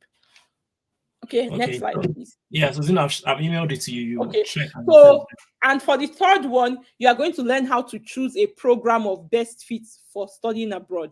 So do you know that the chances of winning scholarship depend a lot on the program that you choose? So you that have a bachelor's degree in biology, you have work experience working in a lab, all of a sudden, you now say that you want to go and do a course, a master's in cybersecurity, just because somebody told you that people that graduate from there, they get 6 figures. Well, that's the beginning of the end for you. That's the beginning of the end for you. So you must choose a program of best fit. So guys, I've shared the link for you to use to sign up. Use the link that I just shared to sign up for the course. So in the crash course, you are going to learn the simple method for choosing a program of best fit based on your academic background and your work experience in order to dramatically improve your chances of securing admission and winning scholarship. Remember, relocation is the goal. You need to set yourself up for success from the beginning. Remember the goal, relocation. Set yourself up for success. Choosing a program of best fit will set you up for success. Let me tell you something that happens if you don't choose the right program. Even if you scale through and somehow you just miraculously get the admission, visa stage, you could get denied. There are so many people that have gotten denied visas because the visa officer says, yeah, this program, it does not benefit you. Why are you going to do this program? You are not aligned for this program. Please, let's go to the next slide. So develop scholarship winning and application documents. So how do you package your documents? So when it comes to developing documents that win scholarship, is it that you know how to do it or you don't know how to do it? There's no in between. There's no in between. So here you are going to learn how to develop your academic CV, your reference letter, your statement of purpose. And it will show you in plain, simple way how to do this. You'll also be getting the resources, templates, the samples that will support you to prepare your own winning documents. And then finally, we're going to master the art of searching and applying for admissions and scholarship. So there's a difference between someone who has won scholarship and someone who has not. And it's because these ones that have won scholarship are able to find uncommon scholarship opportunities that you will not find on Google or on social media. So in the crash course, we'll break down the steps for finding and applying for these golden opportunities so that you can relocate abroad. You cannot apply for an opportunity that you cannot find. You must be able to find the opportunity first for you to be able to submit that stellar application. Yeah. So next slide, please. So big question to you, where do you want to be in 2025? So 2025 is next year. It's not far. It's next year. And as they say, if you fail to plan, you plan to fail. So the truth is that those that relocate in 2025 are starting now. That's the truth. They're starting now. And here's some questions for you to consider. Are you confident that you have the knowledge and tools required to achieve study abroad success by 2025? That's a question for you to answer. Yeah, if your answer is no, what are you doing about it? So now it's up to you to decide if you know that you want to relocate abroad in 2025, that is next year. Come and sign up for $97. Note that the price is going up on Monday because this is an early bird price. I've been saying this on Instagram. This is early bird price, $97. The price is going up on Monday, and when the price goes up, you lose all the bonuses. So for $97 only, come and sign up. I've put the link there. If you want, you can pay in your currency as well. Just send me a message and we can talk about that. But I've put the link. You can pay from anywhere using this link. So does anyone have any questions?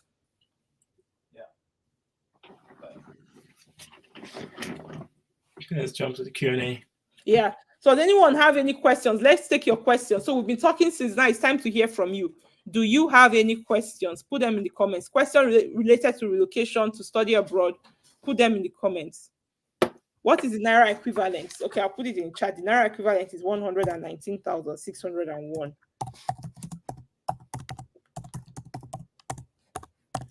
Any other questions? You have questions related to studying abroad and relocation, please put them in the chat. Let's answer your questions. If we don't have questions, it means that we did very well. Like all of you understand everything. And Yeah, yeah, you did very well. Yeah, it was quite almost 2 hours of material. Yeah. Joseph says, I have the eagerness, but remains the knowledge. So Joseph, it's good that you know what the problem is. You already know the problem is. You know how to fix it. We have already brought you the knowledge. So invest so that you can get the knowledge. The age factor towards studying abroad. I'm 40 years old. So see, let me tell you, the only relocation pathway that does not have any age restriction is the study pathway. And just last week, I posted a testimonial of Mrs. Antonia, who is currently in Canada, who secured funding to relocate to Canada at 47 years old. So you're still very young.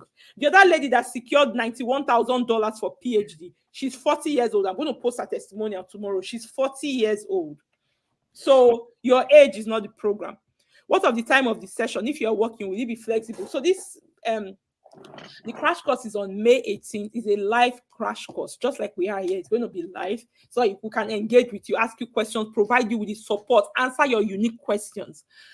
And it's on that May 18th, so it's a Saturday. And also we're going to be recording the session too, so that at the end of the session, if you missed anything for any reason, you can always go back and look at it again, answer, so that you can learn more and have something to always fall back to. Is it advisable to apply to university again after a rejection? Yes, you can apply after a rejection. That they rejected you before does not mean that you are banned from applying. Okay. Yeah. When are we starting? The course is on May 18th. That's the date of the course, May 18th. Yeah, I think Babalola is asking the difference between the crash course and the masterclass. Okay, so the crash course is a one-day course.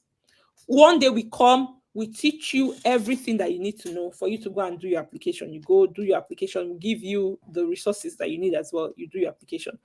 While the masterclass, it's a 30 days training. Masterclass is like step by step. Go and do A, you go and do A. Go and do B, you go and do B. Go and do C, you go and do C. So the people that and the masterclass is more expensive than the study abroad crash course. If you want to know about the masterclass, you can go and watch the link click the link in my bio to watch it. But at this time, we have actually paused the masterclass, and when it comes back, we are going to let you guys to know. So right now, join the study abroad crash course for $97. Okay, Joseph say he's waiting for the lectures. Excellent, Joseph, excellent. What can I do to hear from the beginning? Okay, so I believe that Remy, you joined late. So I'm going to post the replay. You can come back on YouTube or Facebook and watch it there. I studied geology during my undergraduate. I don't know if I can switch to tech because I graduated with a third class. Can you take that, please? Okay, yeah. So the thing is, with geology, if you want to consider tech, first thing we say, I hope you're not just doing that because someone posted it on Instagram. Do you have any relevant experience in tech? If you've been working in tech for the past few years and you've got a decent portfolio in terms of your work experience or something you have on GitHub, then yes, you're in a good place. But if you don't have that, forget about it. You might as well go beef up on your geology background and take things from there. Or if you have work experience, focus on find a course that's relevant to your work experience, and that will give you a better or a more competitive position on which to start building your profile. Okay. Yeah, excellent. So yeah, you need to make sure that you are leveraging on what you already have. So if your candidacy is not solid, there'll be other applicants that are more aligned with that program in terms of their background, and they will give them the opportunity instead of giving it to you. So can you have different programs of best fit for different applications and schools?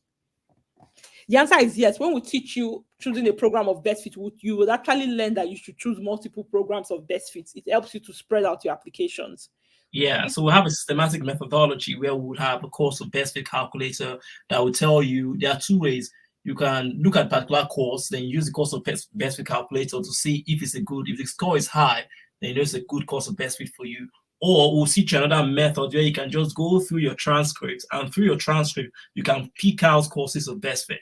So all of that will be covered in the crash course. Yeah. Okay.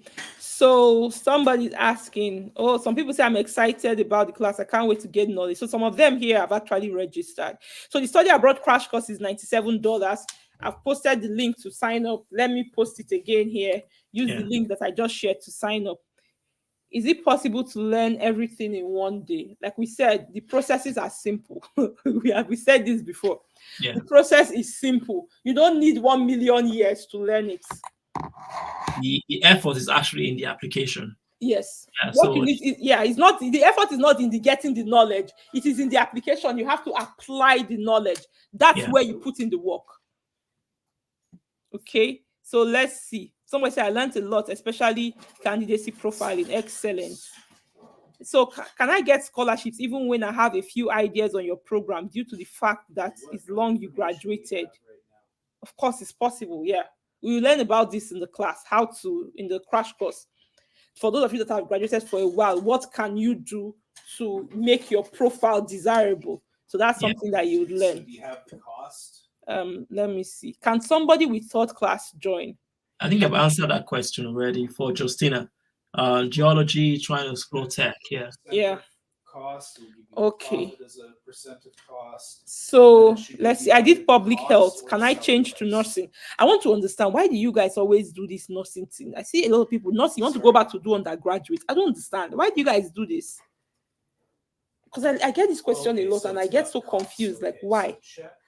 Joseph, please tell me why you want to leave public health to nursing. Are the expenses I want to and profits understand. relative to cost or selling price? Okay, so we're rounding up. If you have any further questions, let us know. Yeah, let's just take one or two more questions and then we're round up. Selling price. So as we said, the recording is going to be scheduled. And also, before I forget, our gifts that we promised to you, the profile builder. So what I would do right now, I would share with you a link. It's a Google form. So all you need to do is fill in your email address details. So details, pretty much your name. Oh, it's asking me to connect if I can. Okay, so I will share it with you in private chat. You can please share it with in the comment. Yeah, so I'm sharing in private chat. So all you need to do is click on the form, put in your first name, your last. Sorry, it starts with last name first. Put in your last name, your first name, and your email address. So when we've collected all of your email addresses, please do it now so you don't forget. You don't want to miss out from this freebie. Spend 2 hours because you deserve that profile builder, and we're going to share with you. So give us your email address, and then we would email you over the weekend, to give you access to the profile builder. Okay. So let us know if you can see it already. Zeno has posted it. Click on it, fill the form. Don't miss out on this opportunity. Those of us that are on Instagram, come to the live session on YouTube. Is it YouTube or on live, isn't it? Yeah, I stopped sharing on Instagram. Okay, yeah. So for those of us that are live here, just click on that link, give us your details, last name, first name, and email address. And when you do that, over the weekend, we will share with you the profile builder. This will summarize everything. As I said, it's not just about the what, it's the how, presented in a systematic way that you can easily manage. That's what we're going to work on, okay? Okay, I think So let's take one last question. I have a study gap of 14 years. Can I stand a chance to get a master's scholarship? Yeah. Yes, you can. Okay. Yeah, so our candidates that have gotten scholarships at 40 had similar study gaps as well. So the key thing here is not really about the study gap. It's about your candidacy, your profile. In all of that time, like for example, classic example is this. You have 14 years study gap. You probably spend that time developing some very good work experience. A good way to start is to leverage a course of best fit that's aligned with your work experience. That puts you, so then your study gap becomes an advantage because it's no longer a study gap, it's now professional experience. You see the difference? Exactly, yeah. Yeah, so let's say you spend 15 years working in the Ministry of Finance after you graduated with a bachelor's degree in business administration. You have 15 years of experience in actual industrial application of finance. And so if you're going for a master's, they want to know two things, essentially. I think I'm oversharing here, but I'll just give you this as a freebie. They want to know why you've decided to go back into academics at mid-career level. It's a very good thing. You want to talk about that in your SOP. And also, you want to sell your professional experience as something that gives you an edge over other candidates. So then your study gap then becomes professional experience. It's all about how you sell it. This is where application packaging comes into play. All right. Okay, somebody said, will you be sharing names of schools that give fully funded scholarships? You'll be learning how to find them. Because one thing, a lot of people say, give me list of scholarships. Come back 6 months down the line, you click on that link, the link is no longer working. Because once they update the website, when they change something, those links don't work. But No, if no, you no, no, have the no. knowledge to find So these look at page scholarships, 13. it doesn't matter if they change links or And you something, you'll be see, able to still locate it it says any enter day, expenses. anytime. So we're going to equip you, empower And you then it says with the ability to expenses be are able to 20% of find it. costs. Just giving you links will not help you, because you can come back next week. The link is not working anymore. They have changed the website. What will you do? You're stuck. It's not be like, oh, this link doesn't work, or this they gave me fake links. No, the link is not fake. Yeah, but to get the Links break-even change price, once they you update use the websites. same True. expense. Yeah. So that's the thing. It's the key thing here is learning how to search. You don't need links. You know, we've actually stopped doing that, providing like scholarship lists and stuff. We teach you how to search for it, so you can go out there on the internet, find this information in all of these sources. You don't need like, oh, say, give me a list of professors. Come on, we're in 2024. Just Google. We'll teach you how to Google it. That's how it works. So promise, yeah, in the crash course, we'll teach you how to search for this. Okay. Yeah. Because Okay. the expenses are Thank you, 16%, everyone. I shared 16% is 0.16. thank you for coming today. I really had a nice time like teaching. It's always Look good to be closely at here, the example teaching and on learning page together 13. with You'll you. see that, So for those people that it are says, signing you up know, for the study expenses are abroad crash 40% of course, cost, here and I'm then going to the share next the line, link you here again. multiply Here, cost by 40%. please go and You were sign up, and go and sign up now while it's still $97. The price is changing soon. Then also don't forget to provide your details, your name and your email address for the free gifts, so that you can, like, we promise you a free gift we're going to give you, but you have to give us where to send the free gift to. So provide your name and your email address, okay? Okay. Alrighty, you guys take care. Thank you. We're going to post this replay, so if you missed it, you can come back and watch it, okay? Yeah, and when the replay comes, make sure you share with your friends and families. Don't be greedy with the information. Present value to yourself, so please share it. Thank you very much for your time. All right, bye. Bye.